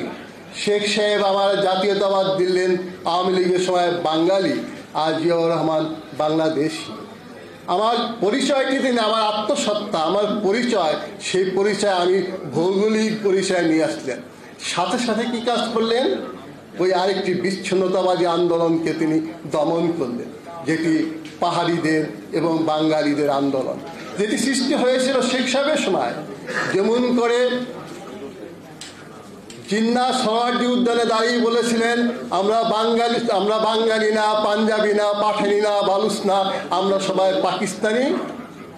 তার বিরুদ্ধে যেমন ঘোষণা হয়েছিল, না আমরা বাঙালি, তেমনিভাবে শেখ সাহেব যখন ঘোষণা করলেন আমরা মারমা নই, চাকমা নই, আমরা তেনচুঙ্গা নই, আমরা সবাই বাঙালি, এমএন লারমা ঘোষণা করলেন, না আমরা পাহাড়ি, মারমা, চাকমা, আমরা তেনচুঙ্গা, অর্থাৎ সংঘাত শুরু হয়ে গেল। এটিকে তিনি একত্রিত করলেন বাংলাদেশি হিসাবে। চমৎকার একটি জাতিসত্তা গঠন করলেন। জিয়াউর রহমান স্টেট বিল্ডিং এসে গেলেন। এদেশের রাষ্ট্র ব্যবস্থা সুন্দরভাবে পরিচালিত করতে হলে আমার আইন বিভাগ, শাসন বিভাগ, বিচার বিভাগ এগুলো লাগবে। তাদের স্বস্বভাবে কাজ করতে দিতে হবে। তা না হলে তো আধুনিক পদ্ধতি, গণতান্ত্রিক পদ্ধতিতে রাষ্ট্র কখনো পরিচালিত হবে না, সরকার কখনো জবাবদিহিমূলক হবে না। একটু চিন্তা করুন, সামরিক শাসন চালিত একটি সরকার কিভাবে একটি গণতান্ত্রিক সরকারে রূপান্তরিত করলেন। কি দুঃসাহস! যেখানে মানুষ ক্ষমতা কুক্ষি করতে চায় সেখানে ডিসেন্ট্রালাইজেশন অফ পাওয়ার। না, আমার একার হাতে ক্ষমতা রাখবো না। বিদ্রোহ হবে। পৃথিবীর কোনো শাসকই বেশি দিন এককভাবে শাসন করতে পারেনি।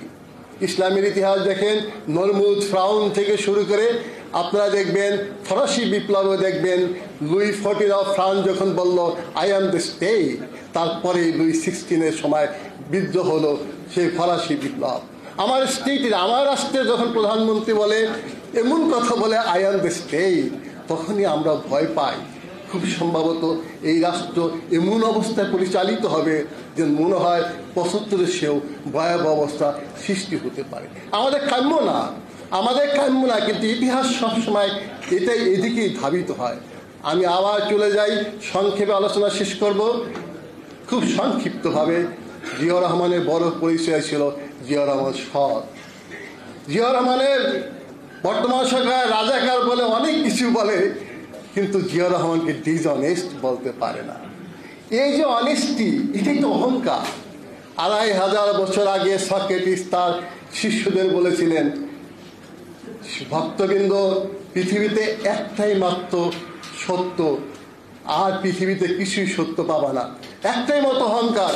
ভক্তরা যখন বলল সেটা কি, বলল একমাত্র অনেস্টি, সততাই একমাত্র পথ, আর বাকি সকলেই বিপদ। অর্থাৎ তিনি সততাকে বেছে নিলেন। আর কি বেছে নিলেন? শিক্ষার মাধ্যমে করতে হবে আমার দেশকে উন্নত, জ্ঞান ছাড়া কিছু হয় না। আবার চলে যায় 2500 বছর আগে, সক্রেটিস তার ভক্তকে বললেন, ভক্তবৃন্দ, there is only one good thing in the world, পৃথিবীতে একটা মাত্রই ভালো জিনিস আছে। ভক্তরা বললেন, সক্রেটিস সেটা কি? নলেজ, জ্ঞান। একমাত্র জ্ঞানেই পৃথিবীতে ভালো জিনিস আছে। আবার বললেন, ভক্তবৃন্দ, there is only one bad thing in the world, পৃথিবীতে একটাই খারাপ জিনিস আছে। ভক্তরা বললেন, সক্রেটিস ওটা কি? বললেন, ইগনোরেন্স, অজ্ঞান।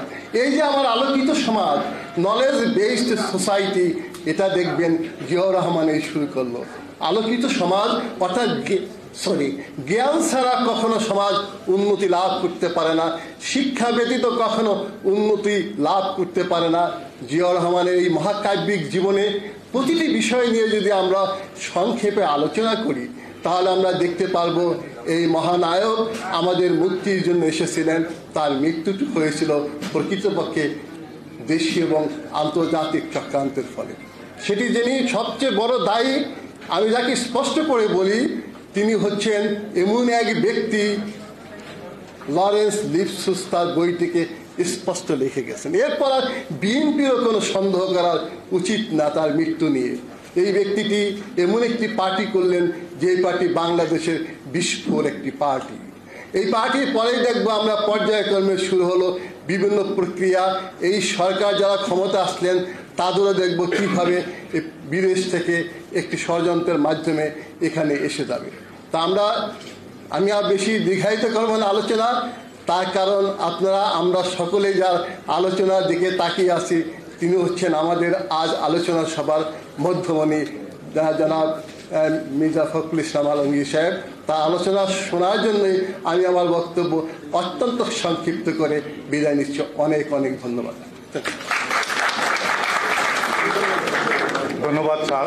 আমরা এমন একজন ব্যক্তির বক্তব্য শুনলাম যিনি শহীদ প্রেসিডেন্ট জিয়াউর রহমানেরকে খুব কাছ থেকে দেখেছেন, তার সাথে কাজ করেছেন এবং একজন শিক্ষক হিসেবে তার সম্পর্কে অনেক গবেষণাও করেছেন। আমরা অনুষ্ঠানের শেষ পর্যায়ে এসে পৌঁছেছি। দু একটি নাম বলে আমরা মূল ইস্যু চলে যাচ্ছি। আমাদের মাঝে উপস্থিত আছে জিয়াউর রহমান ফাউন্ডেশন সদস্য সাংবাদিক সাইদ খান, প্রকৌশলী এনামুল হক, উপস্থিত ইসমাইল হোসেন সিরাজি, মৎস্যজীবী দল কেন্দ্রীয় সদস্য, উপস্থিত এম ট্যাবের নেতা দবিরউদ্দিন তুষার, এছাড়া উপস্থিত আছে ছাত্রনেতা তরিকুল ইসলাম তারিক, আরও উপস্থিত আবুল কাসেম, রিয়াজউদ্দিন, রাকিব হোসেন, সাব্বির হোসেন, আকরাম খান, নাজমুল হাসান, নোবেল হোসেন সূর্য, ইলিয়াস, ইউনুস এবং সবুজ। আমরা নিয়মের একটু ব্যত্যয় ঘটে আমরা প্রথমে আজকের আলোচনা সভার সভাপতি অধ্যাপক ডাক্তার ফরহাদ আলিম ডোনার বক্তব্য রাখবেন। এরপরে আজকের মূল আকর্ষণ প্রধান অতিথি বক্তৃতা দেবেন। বিসমিল্লাহির রহমানির রহিম। শহীদ রাষ্ট্রপতি জিয়া রহমানের 43তম শাহাদাত বার্ষিকী উপলক্ষে জিয়া রহমান ফাউন্ডেশন কর্তৃক আয়োজিত আজকের এই আলোচনা সভা সম্মানিত প্রধান অতিথি, যিনি অত্যন্ত অসুস্থ তারপরেও দিনরাত কাজ করে যাচ্ছে, বারবার কারা নির্যাতিত নেতা বিএনপির মহাসচিব মির্জা ফখরুল ইসলাম আলমগীর আমাদের মাঝে উপস্থিত আছে, যার বক্তব্য শুনে আমি আসলে মুগ্ধ হয়েছি। ঢাকা বিশ্ববিদ্যালয়ের রাষ্ট্রবিজ্ঞানের শিক্ষক ছিলেন আমাদের জনাব অধ্যাপক ডক্টর নুরুল আমিন ব্যাপারী, মঞ্চে উপস্থিত বিভিন্ন পর্যায়ের নেতৃবৃন্দ, আমার সামনে উপস্থিত জিয়া রহমান ফাউন্ডেশনের বিভিন্ন পর্যায়ের নেতৃবৃন্দ, প্রিয় সাংবাদিক, আসসালামু আলাইকুম। আমার মাঝে মাঝে কত প্রশ্ন হয়, 71 সালে স্বাধীনতা ঘোষণা দেওয়ার কথা ছিল কার? শেখ মুজিবুর রহমান। কিন্তু শেখ মুজিবুর রহমান স্বাধীনতা ঘোষণা দিলেন না। এবং আজকে যে কামরুল যে কথাটা বললেন, উনি শেষ পর্যন্ত একটা চিরকুট লিখে গেছে। এই চিরকুট কাকে লিখে গেছেন, কাকে দিচ্ছেন, আমরা কিছুই জানি না।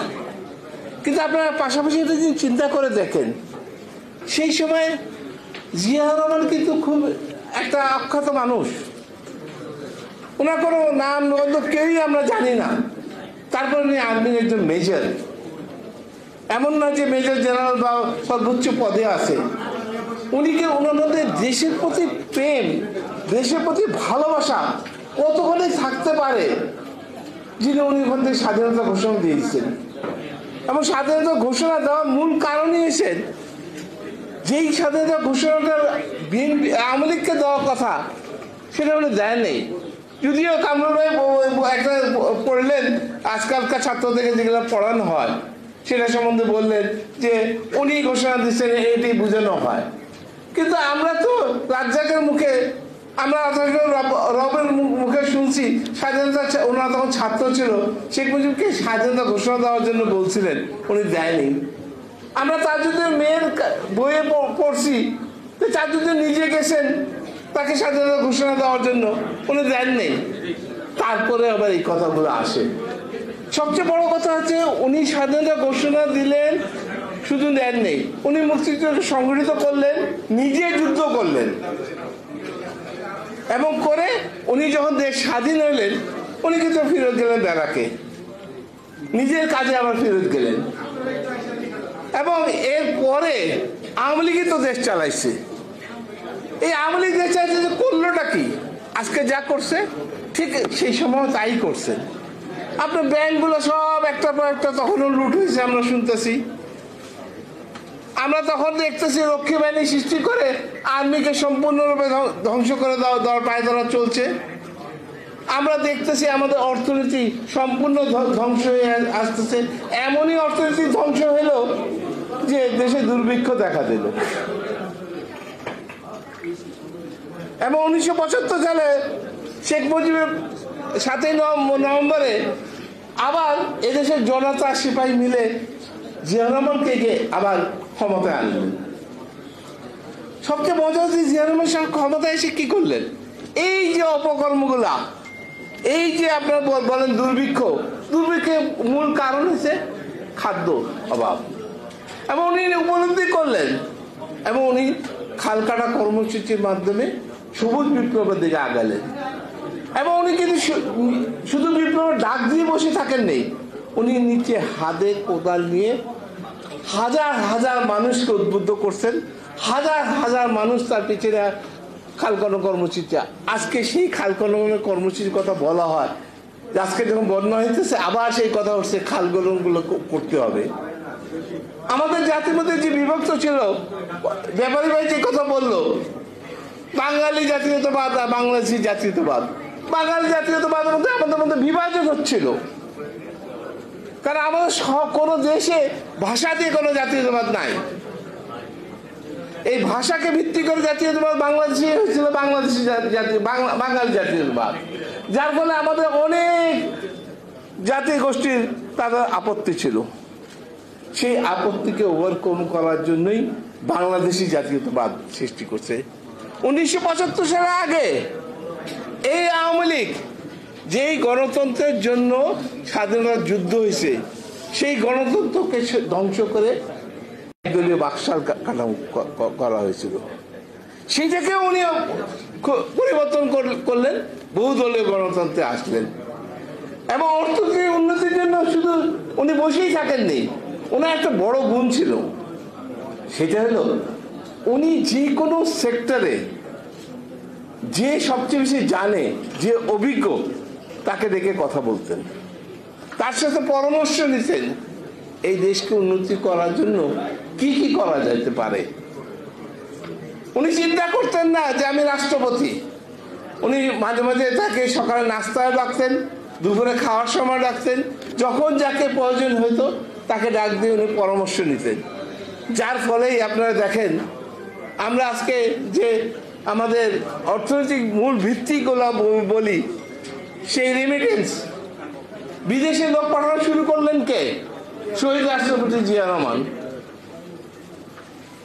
আজকে আমরা যে আমাদের যে অর্থনৈতিক মূল শক্তি গার্মেন্টস, এই গার্মেন্টস পরিচালনা করলেন কে? শহীদ রাষ্ট্রপতি জিয়া রহমান। এবং এই যে বললাম খাল খনন কর্মসূচি, খাল খনন কর্মসূচির মধ্যে এমনই শস্য উৎপাদন করলেন যে আমরা বিদেশে রপ্তানিও শুরু করলাম। অতএব একটা দেশকে পরিচালনার জন্য যা যা প্রয়োজন উনি তাই করছেন। কিন্তু কতদিনে? মাত্র 3.5 বছরের মধ্যে। আপনার কল্পনা করতে পারেন, আপনি যেই দিকে যান, ওই যে একটু আগে লুৎফুল ভাই বললো শিক্ষা প্রতিষ্ঠানের ব্যাপারটা, কিভাবে শিক্ষা প্রতিষ্ঠানের ছাত্র থেকে উনি মোটিভেট করলে বিশ্ববিদ্যালয়কে চালাবেন। কামরুল বললো জাতীয়তাবাদের ব্যাপারটা, পটওয়ারি সাহেব বললো আমাদের বাংলাদেশি জাতীয়। অতএব আপনি যে কোনো সেক্টরে আপনি চিন্তা করেন। আমার মাঝে প্রশ্ন হয়, একটা মানুষ 3.5 বছরে সার্কের মতো জিনিস গত করলেন, বিদেশে গেলেন, ওআইসিতে অংশগ্রহণ করলেন, এত কিছু আপনার 3.5 বছরে করলো করতে। এটা করা একটাই আছে, উনি নিজে ছিলেন সততা, ওনার মধ্যে সততা 100% ছিল এবং ওনার মধ্যে দেশপ্রেমও ছিল। আমি আজকে জিয়া রহমান ফাউন্ডেশনের সবাইকে অনুরোধ করব, আজকে মহসিন আমাকে যে কথাটা বলছেন, আমরা এই সমস্ত জিনিস, ওনার অবদানের কথা এবং ওনার যে আদর্শ ছিল, জাতি গঠনের যে আদর্শ ছিল, এটা ছোট ছোট বুকলেট আকারে আমরা তৈরি করব জিয়া রহমান ফাউন্ডেশনে। এবং এখানে ছাত্র দলের অনেক নেতৃবৃন্দকে দেখতেছি, আমি তিতুমির কলেজের লিপকনকে দেখছি, আকরামকেও দেখছি। আমি তাদেরকে অনুরোধ করব, আমি তাদের সাথে বসবো, সকল বিশ্ববিদ্যালয়ে যারা কলেজের শিক্ষক ছাত্র আছে তাদেরকে নিয়ে বসবো, বসে আমরা কিভাবে এটা কমনওয়েলথ শিশুদের কাছে, কারণ বই পুস্তকে শহীদ রাষ্ট্রপতি জিয়া রহমানকে একদম মুছে ফেলার চেষ্টা করা হচ্ছে। অর্থাৎ এই মুছে যেতে ফেলতে না পারে, অন্তপক্ষে আমাদের কলেজের ভিতরে স্কুলের ভিতরে ঢুকতে না দেয়, আমরা স্কুলে বেড়ে দাঁড়া দেওয়ার চেষ্টা করব। অতএব আমি কাগজি ভাইকে একটু আগেও বলছি, আমাদের উনিও কথা বলছেন, আমাদের মহাসচিবও কথা বলছেন, আমরা আপনি যত শীঘ্রই এগুলো আমাদেরকে তৈরি করে দেবেন, আমরা এগুলা নিয়ে মাঠে নেমে পড়বো। আমি আশা করি এখানে যারা ছাত্রদের আছে তারাও দেখে। আমি আর বক্তব্য বাড়াবো না। আমাদের মহাসচিব মির্জা ফখরুল ইসলাম আলমগীর একটা জরুরি অ্যাপয়েন্টমেন্ট আছে, ওনাকে আজকে ডাক্তারের কাছে যাইতেই হবে এবং ডাক্তারের কাছে না গেলে ওই ডাক্তারই কালকে বিদেশে চলে যাচ্ছে। অতএব এখানেই আমি আমার বক্তব্য শেষ করছি। খুদা হাফেজ। বাংলাদেশ জিন্দাবাদ। শহীদ রাষ্ট্রপতি জিয়া রহমান অবহেলা। খুদা হাফেজ। ধন্যবাদ আজকের সভার সভাপতি। আমি বিশ্বাস করি জিয়াউর রহমান, শহীদ প্রেসিডেন্ট জিয়াউর রহমানের জন্ম না হলে 1971 সালের 26শে মার্চ স্বাধীনতা যুদ্ধ শুরু হতো না। আমি আরো বিশ্বাস করি শহীদ প্রেসিডেন্ট জিয়াউর রহমানের জন্ম না হলে দেশ স্বাধীন হতো কি হতো না আমি সেই প্রশ্নে যাব না, কিন্তু 1971 সালের 16ই ডিসেম্বর আমরা বিজয় দিবস উদযাপন করতে পারতাম না। আমি বিশ্বাস করি শহীদ প্রেসিডেন্ট জিয়াউর রহমানের জন্ম না হলে বাংলাদেশে গণতন্ত্র নামক শব্দটি থাকতো না। আমাদের এই পর্যায়ে বক্তব্য নিয়ে আসছেন আমাদের আজকের অনুষ্ঠানের মন্ত্রী মন্ত্রী সংগ্রামী মহাসচিব আলমগীর।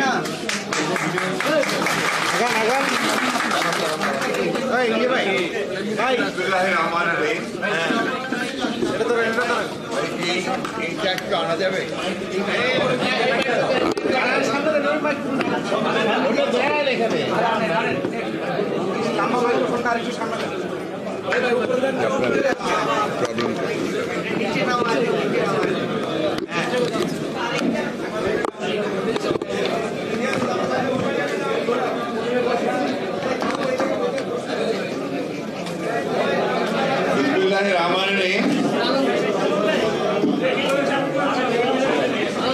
জিয়াউর রহমান ফাউন্ডেশন আয়োজিত বাংলাদেশের স্বাধীনতার ঘোষক, বহুদলীয় গণতন্ত্রের পুনঃপ্রবর্তক এবং সমৃদ্ধ বাংলাদেশের অর্থনীতির স্থপতি শহীদ রাষ্ট্রপতি জিয়াউর রহমান বীর উত্তমের 43তম শাহাদাত বার্ষিকী উপলক্ষে আয়োজিত আজকের এই আলোচনা সভার সভাপতি, জিয়াউর রহমান ফাউন্ডেশনের প্রধান নির্বাহী, তাই না, আপনি নির্বাহী পরিচালক এবং রাজনীতিবিদ ডক্টর ডোনার, এই আলোচনা সভায় আজকে অত্যন্ত সুন্দর বক্তব্য রেখেছেন।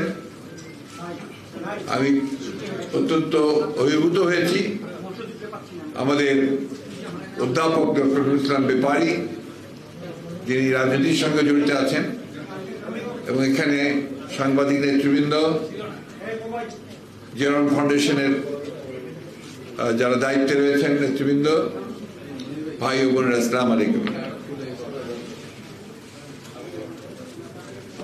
জিয়াউর রহমান ফাউন্ডেশনকে আমি ধন্যবাদ জানাতে চাই যে তারা জিয়াউর রহমানকে জনগণের সামনে তুলে ধরার জন্য, তার কাজ, তার দর্শন, সেটাকে বাঁচিয়ে রাখার জন্যে তারা দীর্ঘকাল ধরে কাজ করছেন। তা আমার একটা সাধারণ পরামর্শ আছে তাদেরকে সবসময়, যেটা বলে থাকি, জিয়াউর রহমান ফাউন্ডেশন যেন একটা অর্ডিনারি সাধারণ একটা আপনার অর্গানাইজেশনে পরিণত না হয়। জিয়াউর রহমান ফাউন্ডেশনকে আসলে জিয়াউর রহমানের দর্শনকে বাস্তবায়িত করবার জন্য একটা থিঙ্ক ট্যাঙ্কে পরিণত হতে হবে। তারা যেন একটা থিঙ্ক ট্যাঙ্ক হয়ে এটাকে, এই রাজনীতি যারা করছেন, বিএনপি বলুন, অন্য কেউ যদি করে জিয়াউর রহমানের রাজনীতি দর্শন নিয়ে, তাদের জন্য একটা থিঙ্ক ট্যাঙ্ক হয়ে দাঁড়াতে পারে।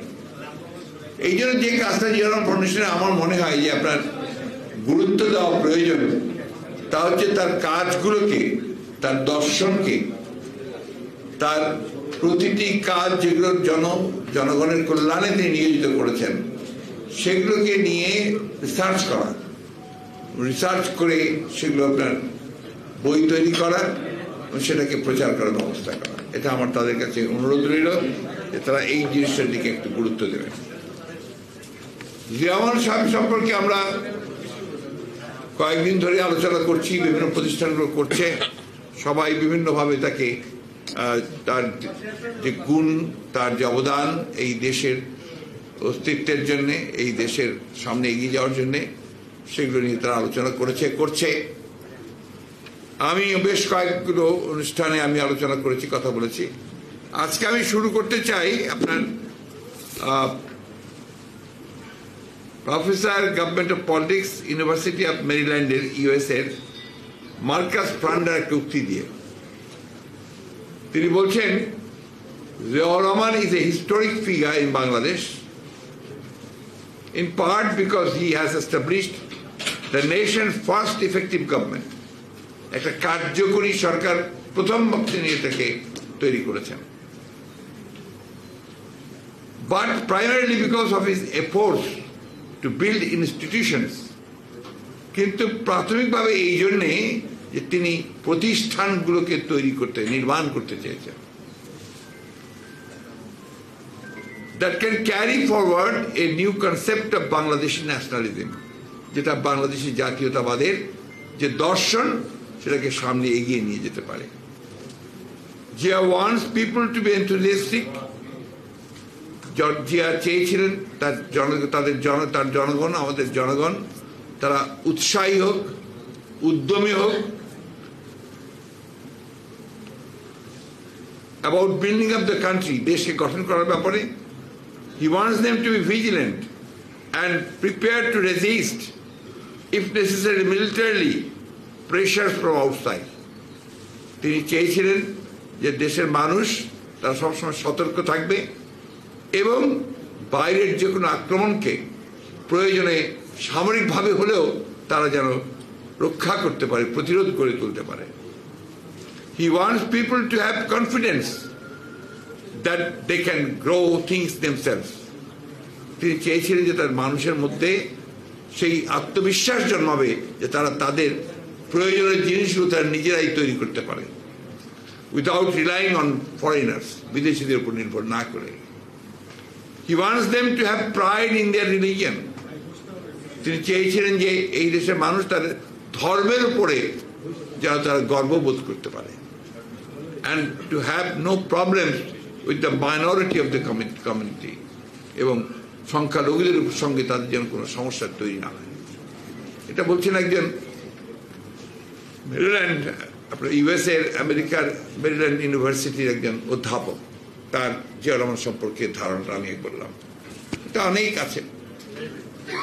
বিষয়টা হচ্ছে যে জিয়াউর রহমানকে আমরা ক্ষণজন্মা বলি। কেন ক্ষণজন্মা বলি এটা নিয়ে আবার অনেকে প্রশ্ন করছেন, তিনি ক্ষণজন্মা বলতে চান না, জিয়া বারবার আসে, ওই যে স্লোগানের ভাষাটা আর কি। ব্যাপারে স্লোগানের ভাষা দিয়ে জিয়াউর রহমানকে বিচার করলে সঠিকভাবে বিচার করা হবে না। জিয়াউর রহমানকে বুঝতে হলে, তাকে আপনার জানতে হলে তার কাজের গভীরে যেতে হবে এবং তিনি কাজগুলো কখন কিভাবে করেছেন সেই জিনিসগুলো বুঝতে হবে। উনি তাদের সৈনিক ছিলেন, বন্দুক নিয়ে চলাফেরা করেছেন, মানুষ মারতে হয় কীভাবে সেটা শিখেছেন, দেশকে রক্ষা করতে হয় সেভাবে শিখেছেন, সেভাবে কাজও করেছেন। এবং বাংলাদেশে তার চলাফেরা খুব কম ছিল, কিন্তু আগে উনি বেশিরভাগ সময় পাকিস্তানে লেখাপড়া করেছেন, পাকিস্তানে তার আপনার বড় হয়েছেন এবং সেনাবাহিনীতে ঢুকেছেন পাকিস্তান আর্মিতেই। কিন্তু পাকিস্তান আর্মিতে গিয়ে যখন যেখানে থেকেছেন, কিন্তু তার মাতৃভূমি যেটা, সেটাকে তিনি মাথার মধ্যে সবসময় রেখে দিয়েছেন। পড়াশোনা করতেন অনেক, তার একজন ভালো সৈনিক হিসেবে শুধু নয়, ভালো মেধাবী একজন সৈনিক হিসেবে তার পরিচিতি ছিল। এবং যে কারণে পাকিস্তান আর্মিতে তাকে সবাই বলা হতো যে ভবিষ্যতের একজন জেনারেল সে হতে পারে। আর পাকিস্তান আর্মি কিন্তু আপনার অত্যন্ত উঁচু দরের একটা আর্মি ছিল। তো এই বিষয়টা আমাদের মনে রাখতে হবে যে এই কথাটা বলেছিলেন আপনার প্রফেসর মুজাফফর আহমেদ, ন্যাপ মুজাফফরের আপনার সভাপতি, একজন অত্যন্ত প্রবীণ রাজনীতিবিদ, বহুকাল থেকে তিনি রাজনীতি করেছেন, মারা গেছেন কিছুদিন আগে। তিনি জিয়াউর রহমানের প্রথম পার্লামেন্টে ইলেক্টেড হয়ে এসেছিলেন মেম্বার অফ দ্য পার্লামেন্ট। সেখানে তিনি যখন জিয়াউর রহমানের শাহাদাতের পরে যখন আপনার সেখানে শোক মিটিং অধিবেশনটা বসছিল, সেই শোকের অধিবেশনে প্রফেসর মুজাফফর বলছিলেন, এই যে ভাই হাসি টাসি এখানে বন্ধ করেন, if you don't like it go out.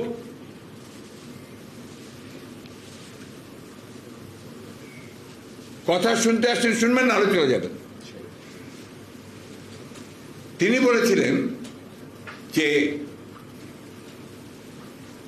নেতা দুইভাবে হয়, একটা তার জন্মগত গুণাবলী নিয়ে নেতা হয়, আরেকটা নেতা হতে পারে সে দেখে শুনে অতি দ্রুত নেতৃত্বের গুণাবলীগুলো অর্জন করতে পারে।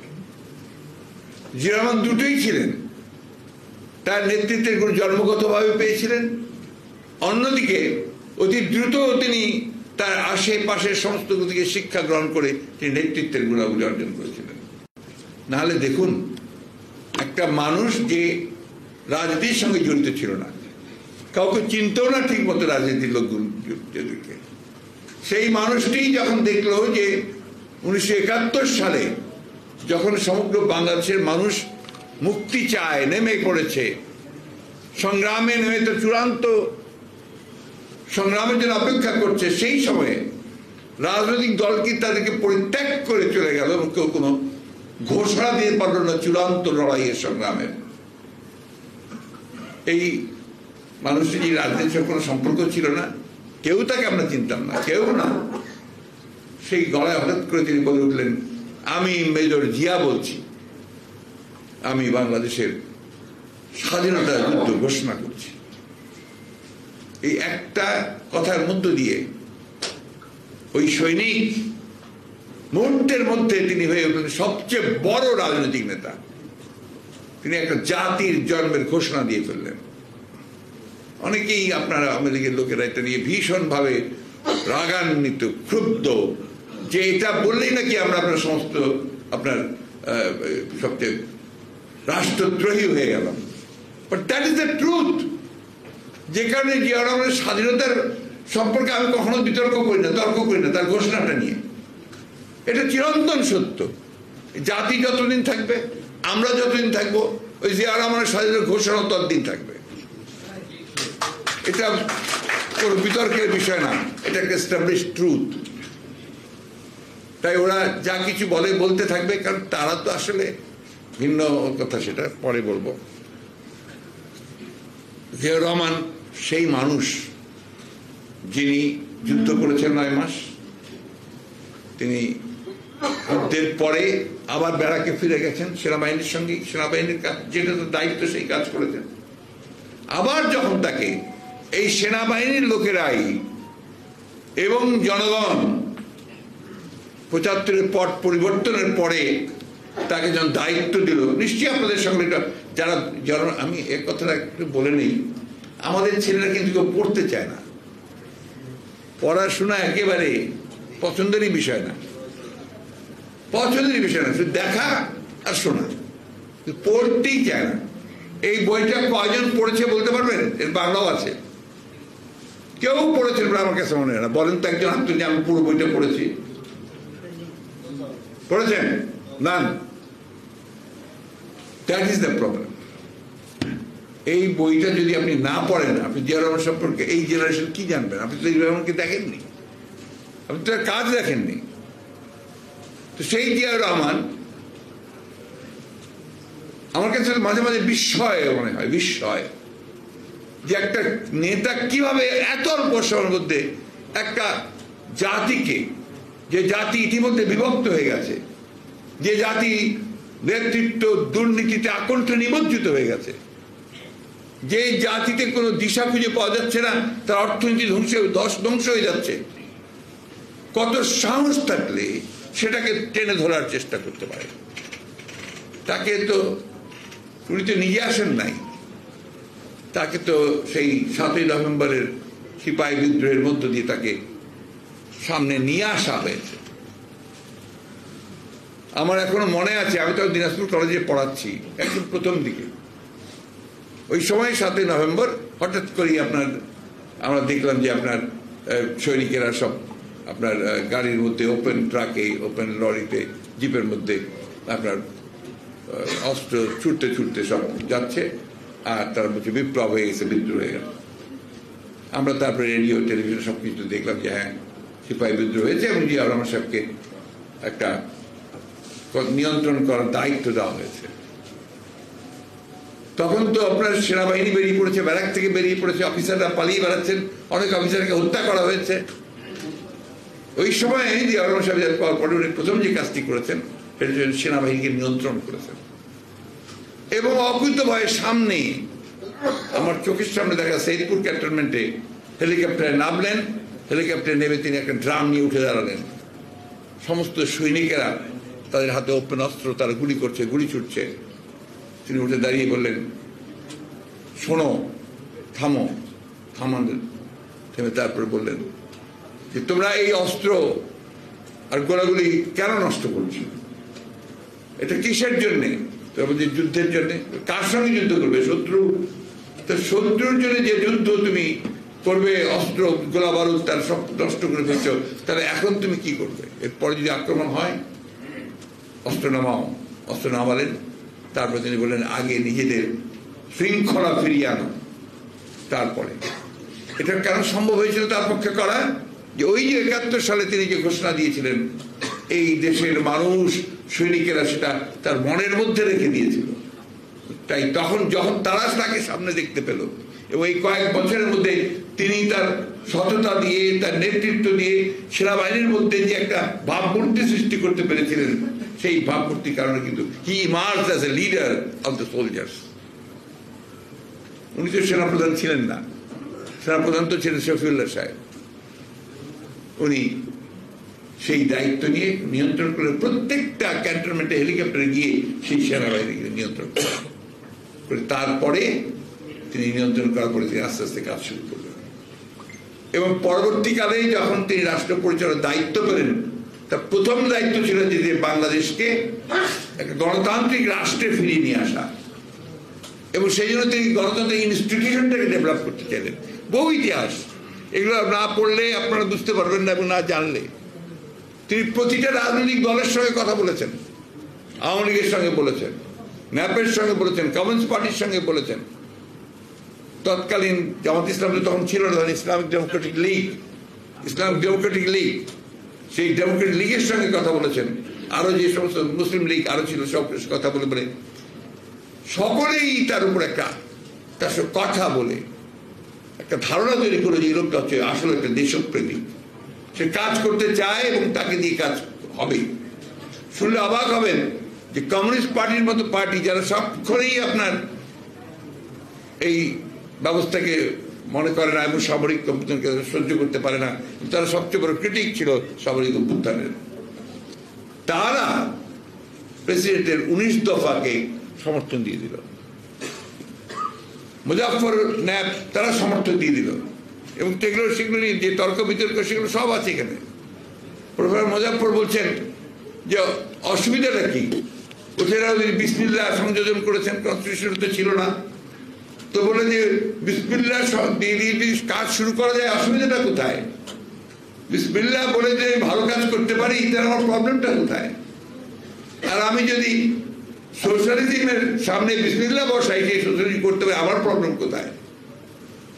এইভাবে বামপন্থীরা, সমাজতন্ত্রীরাও কিন্তু জিয়াউর রহমানের দিকে আকৃষ্ট হলেন এবং তারা তাদেরকে সমর্থন দিলেন। এটা অনেকেই জানে না, 19 দফা কর্মসূচিকে কমিউনিস্ট পার্টি এবং মুজাফফরের ন্যাপের পার্টি সমর্থন দিয়েছে। এই ইতিহাসগুলো আমাদের জানা দরকার। এবং ওই জন্য আমি সবসময় বলি যে শুধুমাত্র চিৎকার চেঁচামেচি করে রাজনীতি হবে না, রাজনীতি করতে হবে আপনাদের জ্ঞান দিয়ে, যে কথাটা ব্যাপারী সাহেব বলেছেন। আমরা জিয়া রহমান সাহেবকে প্রতি বছর স্মরণ করি শেষ, আপনার দরিদ্রদের মধ্যে খাদ্য বিতরণ করি, ওটাও শেষ। তারপর কিন্তু জিয়া রহমানকে আর অনুসরণ করি না।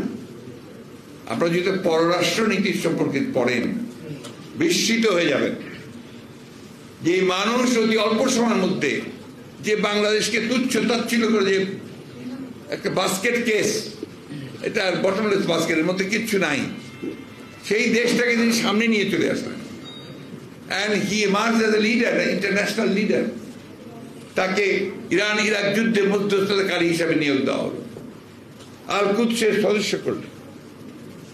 এবং তিনি বিভিন্ন দেশের যে আপনার প্রধানদের সঙ্গে, রাষ্ট্রপ্রধানদের সঙ্গে, প্রধানমন্ত্রীর সঙ্গে যখন তিনি সভা করতেন, তখন তাকে গুরুত্ব দেওয়া হতো।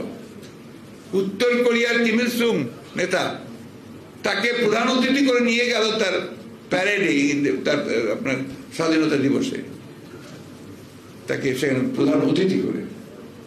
ভারতের মোরারজি দেশাই তার সম্পর্কে কমেন্ট করলেন যে একটা emerging leader of south Asia. এই জিনিসগুলো কিন্তু আমরা অনেকেই জানি না, বুঝতেও চাই না। আমরা শুধু ওইভাবেই স্লোগান দিয়ে রাজনীতি করতে চাই। শুধু স্লোগান দিয়ে রাজনীতি করলে হবে না, জেনে শুনে রাজনীতি করতে হবে। আমরা তো আসলে দুঃখজনকভাবে হলেও সত্য যে আমরা অন্যান্য দলগুলোর দিকে, দু একটা দলের দিকে যদি তাকেই দেখবেন, আমি একটা রেফারেন্স দিয়ে বলতে চাই, আমি জামাতে ইসলামের রাজনীতির সমর্থন করি না, কিন্তু জামাতে ইসলামের যে কৌশল, তাদের যে রাজনীতির যে প্রক্রিয়া অত্যন্ত বিজ্ঞানসম্মত, বৈজ্ঞানিক, ঠিক কমিউনিস্ট পার্টির মতোই অনেকটা। খেয়াল করে দেখবেন তাদের স্টাডি সেল আছে, তাদের যে ছাত্র শিবির আছে, সেই ছাত্র শিবির ওরা শিবির, ছাত্র শিবিরের প্রত্যেকটা সেল আছে, তাদের লেখাপড়া করতে হয়, বই পড়তে হয়, সেই বই পড়ে তাদেরকে উত্তর দিতে হয়, এবং সেখানে দেখবেন যে তারা নিজেরা বই প্রকাশ করে, পত্রিকা প্রকাশ করে। এইগুলো কিন্তু আপনার চর্চাটা যদি না থাকে, জ্ঞানের চর্চা ছাড়া, জ্ঞান ছাড়া আপনি কখনো সাকসেস অর্জন করতে পারবেন না। এটা অত্যন্ত সত্য কথা, যেটা ব্যাপারী সাহেব বলেছেন। আমি আজকে খুব বেশি কথা বলতে চাই না। প্রেসিডেন্ট জিয়া সম্পর্কে শুধু ওইটিকে আপনার বললাম যে আপনারা তাকে জানার চেষ্টা করেন, বোঝার চেষ্টা করেন। যে কারণে আমি ফাউন্ডেশনকে আমি সবসময় অনুরোধ করছি যে আপনারা দয়া করে, আমি অনেক আগেও বারবার করে বলেছি যে আপনারা become a think tank of BNP. BNP হতে যেন না, থিঙ্ক ট্যাঙ্ক হন বিএনপির। এবং আপনারা বইপত্র শুধু নয়, আপনারা আলোচনা করেন, সেমিনার করেন, নট দিস টাইপ অফ আলোচনা, সেমিনার করেন, ওয়ার্কশপ করেন, যেগুলোর মধ্যে দিয়ে জিয়াউর রহমানকে আরো বেশি করে আমরা জানতে পারি, ছড়িয়ে দিতে পারি, বোঝাতে পারি। একটা বিরূপ পরিবেশে আমরা আছি। আপনি জিয়াউর রহমান কথা বললেই আপনাকে মারতে আসবে, এবং এখন তো কনস্টিটিউশনে এমন কিছু ঢুকিয়েছে যে সত্য কথা বলতে গেলে আপনাকে আবার রাষ্ট্রদ্রোহিতার মামলায় দিয়ে দেবে, তাই না? তো এর মধ্যেই তো আমাদেরকে কাজ করতে হবে, এর মধ্যেই তো আমাদেরকে আমরা নিয়ে আসতে হবে জিনিসটাকে সামনে। তাই আমরা যেভাবে পড়ি আমরা সেইভাবে নিয়ে আসবো ইনশাল্লাহ। ইনশাল্লাহ বলেন, কিন্তু কাজ করেন না, কিন্তু মনে করেন না। আমি যে কথাগুলো আপনাদের বলছি আজকে, আমি কিন্তু নিজে একজন শিক্ষক ছিলাম, যে কারণেই আমি কথাগুলো আজকে আবার আপনাদেরকে বলছি যে নলেজ বেসড, যেটা উনি বলেছেন, নলেজ বেসড সোসাইটি ছাড়া সেই সোসাইটি কখনো করে উঠতে পারে না। কি ভয়াবহ চিন্তা করেন। এখন আমাদের পত্রিকা খুললে আপনি লুট আর লুট আর লুট ছাড়া কিচ্ছু পাবেন না। অদ্ভুত। তারপর কারা লুট করছে? যারা আমাদের সমাজের সবচেয়ে বড় দায়িত্বে, রাষ্ট্রের দায়িত্বে, তারা। ইমাজিন, আর্মির সেনাবাহিনীর প্রধান সাবেক, ইমাজিন যারা আমাদের রক্ষা করবে, আইন শৃঙ্খলা রক্ষা বাহিনীর প্রধান, আইজি, তাদেরটা বেরিয়ে আসছে। সংসদ সদস্য চোরাচালানির সঙ্গে জড়িত, টুকরা টুকরা হয়ে যায়। কোন সমাজ বলেন আপনারা? আজকে সংসদে তো আপনার মানব পাচারকারীও আছে, যে আদম ব্যবসায়ী। আদম ব্যবসায়ী কেন ভাই? মাদক পাচারকারীও তো ছিল। ভুলে যাচ্ছেন কেন? কক্সবাজার টেকনাফের সেই লোকের কথা ভুলে যান কেন? তাই না? তো এখানে তো ওদেরই আপনার সবচেয়ে বেশি প্রাধান্য। ভদ্রলোক কয়টা খুঁজে পাবেন ওখানে, কিছু মনে করবেন না, সরি। এখানে আপনার যেটা সবচেয়ে বড় প্রবলেম হচ্ছে, দেখেন প্রতিদিন দেখেন বাংলাদেশ ব্যাংক লুট হয়ে যায়, বাংলাদেশের সোনা লুট, কি হারাই গেছে, হাইজ্যাক হয়ে গেছে। তারপরে আপনার ডলার রিজার্ভ ওই আপনার কেন্দ্রীয় ব্যাংক থেকে নিয়ে চলে যাচ্ছে, জানা যায় না। তারপরে ইন্টারন্যাশনাল আপনি হ্যাকিং হচ্ছে, হ্যাকিং হয়ে আপনার millions and millions of dollars নিয়ে চলে যাচ্ছে, তাই না? কল্পনা করা যায়। শেয়ার ব্যাংক, শেয়ার বাজার, শেয়ার বাজারে বড় বড় রথি মহারথীরা লুটপাট করে শেষ করে দিচ্ছে। অর্থমন্ত্রী বলছেন আমার কিছু করার নাই, ওদের হাত অনেক লম্বা। মোহিত সাহেব বলছিলেন, মনে আছে? মনে আছে আপনাদের? এখন বাংলাদেশে আপনার অনেকেই, অনেক বড় বড় মানুষ, এত বড় মানুষ যাতে আশেপাশে যাওয়া যায় না। কেউ দরবেশ, কেউ সন্ন্যাসী, তারপরে আপনার কেউ বিরাট হয়তো বা আপনার ধর্মীয় আলেম, এইসব লোকেরা এখন আপনার আমাদের এই কাজগুলোর সঙ্গে জড়িত হয়েছে। পত্রিকায় আসছে চট্টগ্রামের চকবাজার শাখা থেকে 149 ভরি সোনা লোপাটের ঘটনা, ব্যাংকের লকার থেকে নিয়ে চলে গেছে। এখন আর ব্যাংক থেকে তো 149 ভরি কিছুই না ভাই, এটা খুব ছোট্ট ঘটনা। ব্যাংক থেকে তো আপনার টন কা টন এই সমস্ত চলে যাচ্ছে, হাজার হাজার কোটি টাকা আপনার লোপাট হয়ে বাইরে চলে যাচ্ছে, দেশের বাইরে। কোনো দিকে কোনো জবাব দিতে নাই, কোনো চিন্তা নাই, কিচ্ছু নাই। একটাই শুধু আমাকে ক্ষমতায় বসেই থাকতে হবে, এখান থেকে আমাকে কেউ নড়াতে পারবে না। তার জন্য আমি চতুর্দিকে সেই সমস্ত প্রতিষ্ঠানগুলোকে ধ্বংস করে দিয়ে আমার সমস্ত রক্ষী তৈরি করেছি, একটা রক্ষী। আপনি যদি এই সমস্ত দুর্নীতিবাজ কর্মকর্তাদের কথা শোনেন, তাদের বডি ল্যাঙ্গুয়েজ দেখেন যে ওরা আমাদের প্রভু। আজকে ওই এক প্রভু এখন কোথায় গেছে? এমন ভাবে কথা বলতো, এই পিস্তল দেখিয়ে বলতো এটা তোমাকে এমনি দেওয়া হয় নাই, এটাকে ব্যবহার করার জন্য দেওয়া হয়েছে। করেছেও ব্যবহার, বহু মানুষকে মেরেছে, গুম করে রেখেছে। এখন আপনি কোথায়? এখন কোথায় যে আপনি আপনাকে আপনার সম্পর্কে আবার আমাদের প্রধান, আমাদের আইন শৃঙ্খলা রক্ষা বাহিনী, আমাদের হোমের প্রধান বলছেন তার সম্পর্কে আমি কিছু জানি না। তো রাষ্ট্র কিছুই জানে না, এটা রাষ্ট্র আছে। আর বন্ধুগণ দেখেন, এই যে এটা কত বলবো, কি বলবো, কত হাজার হাজার কথা বলবো। আপনার লোন নিয়ে নিয়ে, ঋণ নিয়ে নিয়ে আমাদের অর্থনীতিকে একেবারে পুরোপুরি, আপনার যে ঋণগ্রস্ত লোকের যে অবস্থা হয় সে অবস্থা আমাদের করে দিয়েছে ইতিমধ্যে। এমন একটা এমন অবস্থা হচ্ছে যে লোন নিয়ে লোন শোধ করতে হবে। আপনার যে এনজিওগুলোতে যে ব্যাপার আছে না, আপনার অভিযোগ আছে যে গ্রামীণ ব্যাংক সম্পর্কে এই ধরনের বর্ণদের সম্পর্কে অভিযোগ আছে যে মেয়েরা যখন পারছে না, মহিলারা তখন করে একটা এনজিও থেকে আর একটা লোন নেয়, এটা নিয়ে এটা শোধ করে দিয়ে আবার ওটা শোধ করে। এদের যুক্তি হচ্ছে 20 বছর ধরে আমরা এগুলো করবো, তারপর 20 বছর পরে তো আমরা নাই, যা আবার তাই হবে। কত দায়িত্বহীনতা চিন্তা করেন, যে একটা ভবিষ্যৎ প্রজন্মকে পুরো লোনের মধ্যে ডুবিয়ে রেখে যাবে। এখনই ইতিমধ্যে আপনার সেই লোনের পরিমাণ দাঁড়িয়েছে আপনার মাথা পিছু 1,55,000 টাকা। 1,55,000 টাকা মাথা পিছু লোন করছে। আপনারা এখন বলেন, এমন এমন সব প্রজেক্ট করছে, তার মধ্যে একটা প্রজেক্ট আছে রূপপুর পারমাণবিক প্রজেক্ট, কোনোদিনই শেষ হবে না। আর আমাদের ওর লোনের ইন্টারেস্ট শোধ করতে করতে আমরা শেষ হয়ে যাব। সবচেয়ে বেশি ইন্টারেস্ট রেট সেখানে। আপনার মেগা প্রজেক্টগুলো চায়না থেকে আনছে, সমস্ত সাপ্লাইজ ক্রেডিটে, সমস্ত আপনার বাইরে থেকে যত আনছে সমস্ত এইভাবে ক্রেডিট নিয়ে আসছে, সমস্ত আমাদের ঋণগ্রস্ত। হ্যাঁ, সব এলিভেটেড এক্সপ্রেসে। এরপরে আবার বিদ্যুৎ, আদানি সাহেবের কাছ থেকে আপনার বিদ্যুৎ নিয়েছে, ভারতের কাছ থেকে। এর যে টার্মস অ্যান্ড কন্ডিশনস, কোন সুস্থ মানুষ এগুলো করতে পারে? কোন এতটুকু দেশপ্রেমিক মানুষ সরকার এই কাজগুলো করতে পারে? এটা চিন্তাই করা যায় না। এতটুকু দায়িত্ববোধ যদি থাকতো তাহলে এই কাজগুলো তারা করতো না।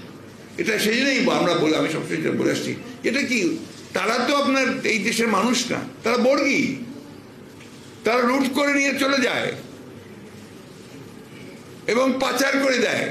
তারপরে সময় মতো যখন থেকে যার ক্ষমতা থাকার সম্ভাবনা কম, তো পালায়, তাই না? এখন ভাই, এই দেশটাকে রক্ষা করতে হলে এই জিয়া রহমান ছাড়া কোনো বিকল্প নাই।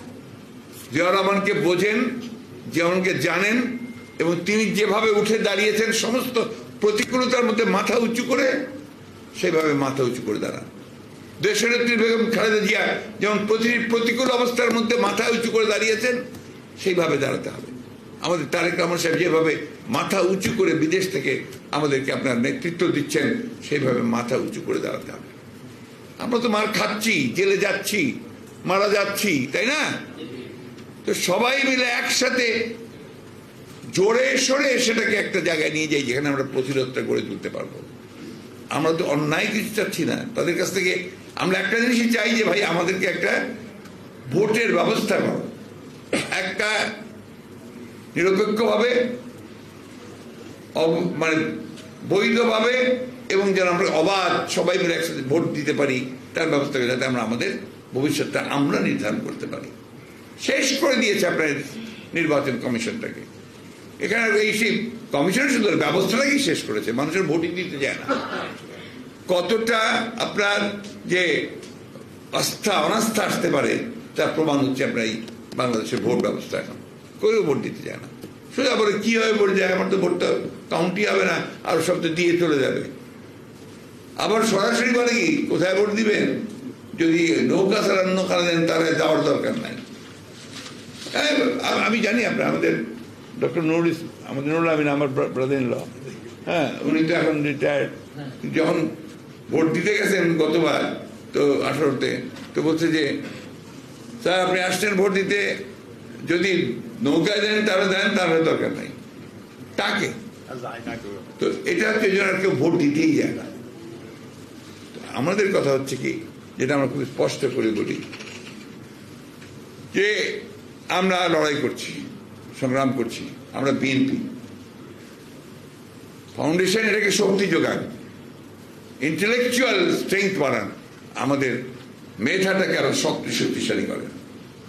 আমরা সবাই যদি আপনার এখন পদ আর পদের পিছনে দৌড়াদৌড়ি করি তাহলে কিন্তু হবে না। আমাদেরকে কিছু আপনার বেসিক কাজ করতে হবে। সবাই সবকিছু করে না, কিন্তু সবাই সব কাজ করে না। এর মধ্যে আন্তরিকতা থাকে, সিনসিয়ারিটি লাগে, তার কমিটমেন্ট লাগে।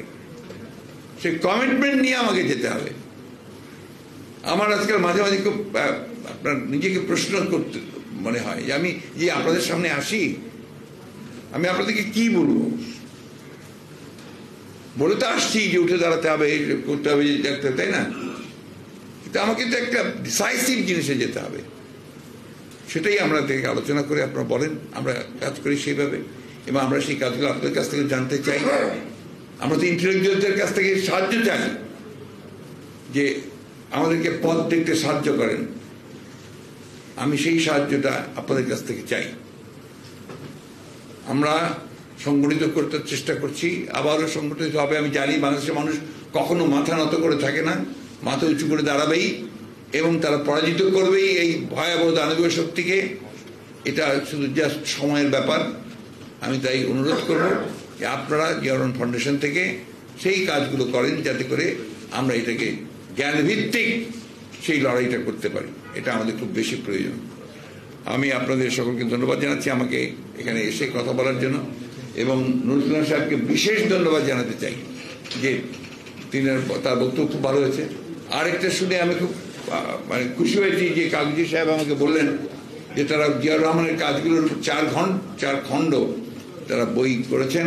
তো সেই বইগুলো কিন্তু আমি পাইনি এখনো।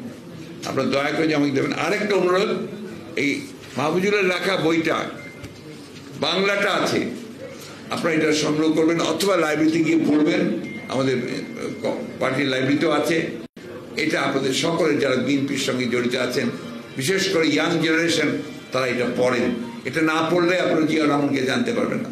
অনেক কথা বলার ছিল, কিন্তু আপনার সেই সময়ও নাই, এবং আজকে সেই পরিবেশটা সেভাবে নেই। তার প্রত্যেকটি কাজ আপনার দূরদৃষ্টি সম্পন্ন। ফারাক্কা, ভারতের সঙ্গে সম্পর্ক, ইউরোপের সঙ্গে সম্পর্ক, চীনের সঙ্গে সম্পর্ক, প্রতিটা জিনিসের মধ্যে তার বক্তব্য আছে এবং তার দৃষ্টিভঙ্গি আছে। মেয়েদের কি করে তিনি ওপরে তুলবেন, শিশুদের কি করে মান মানুষের তৈরি করবেন, ছাত্রদের কি করে একটা সঠিক পথে নিয়ে যাবেন, সেই কাজগুলো সবই জিয়া রহমান করেছেন। তাই আজকে আমাদের দায়িত্ব হয়ে পড়েছে আমাদের দেশকে রক্ষা করার জন্য, আমাদের স্বাধীনতাকে রক্ষা করার জন্য, আমাদের গণতন্ত্রকে রক্ষা করার জন্য। এই যে সরকার, এটা তো সরকার না, আমি আগেই বলেছি এটা কোনো সরকার না, এটা বর্গী, ডাকাত, লুটেরা। এদেরকে যদি আমরা প্রতিরোধ করতে না পারি, ঠেকাতে না পারি, আপনার এই দেশের অস্তিত্ব থাকবে না। আমি আমার সমস্ত অভিজ্ঞতা দিয়ে আমি বলছি, আমরা স্বাধীন জাতি হিসেবে টিকে থাকতে পারবো না। তাই আসুন আমরা সবাই ঐক্যবদ্ধ হই এবং আমরা আমাদের দেশকে মুক্ত করার জন্য আমরা কাজ করি। ধন্যবাদ। আসসালামু আলাইকুম।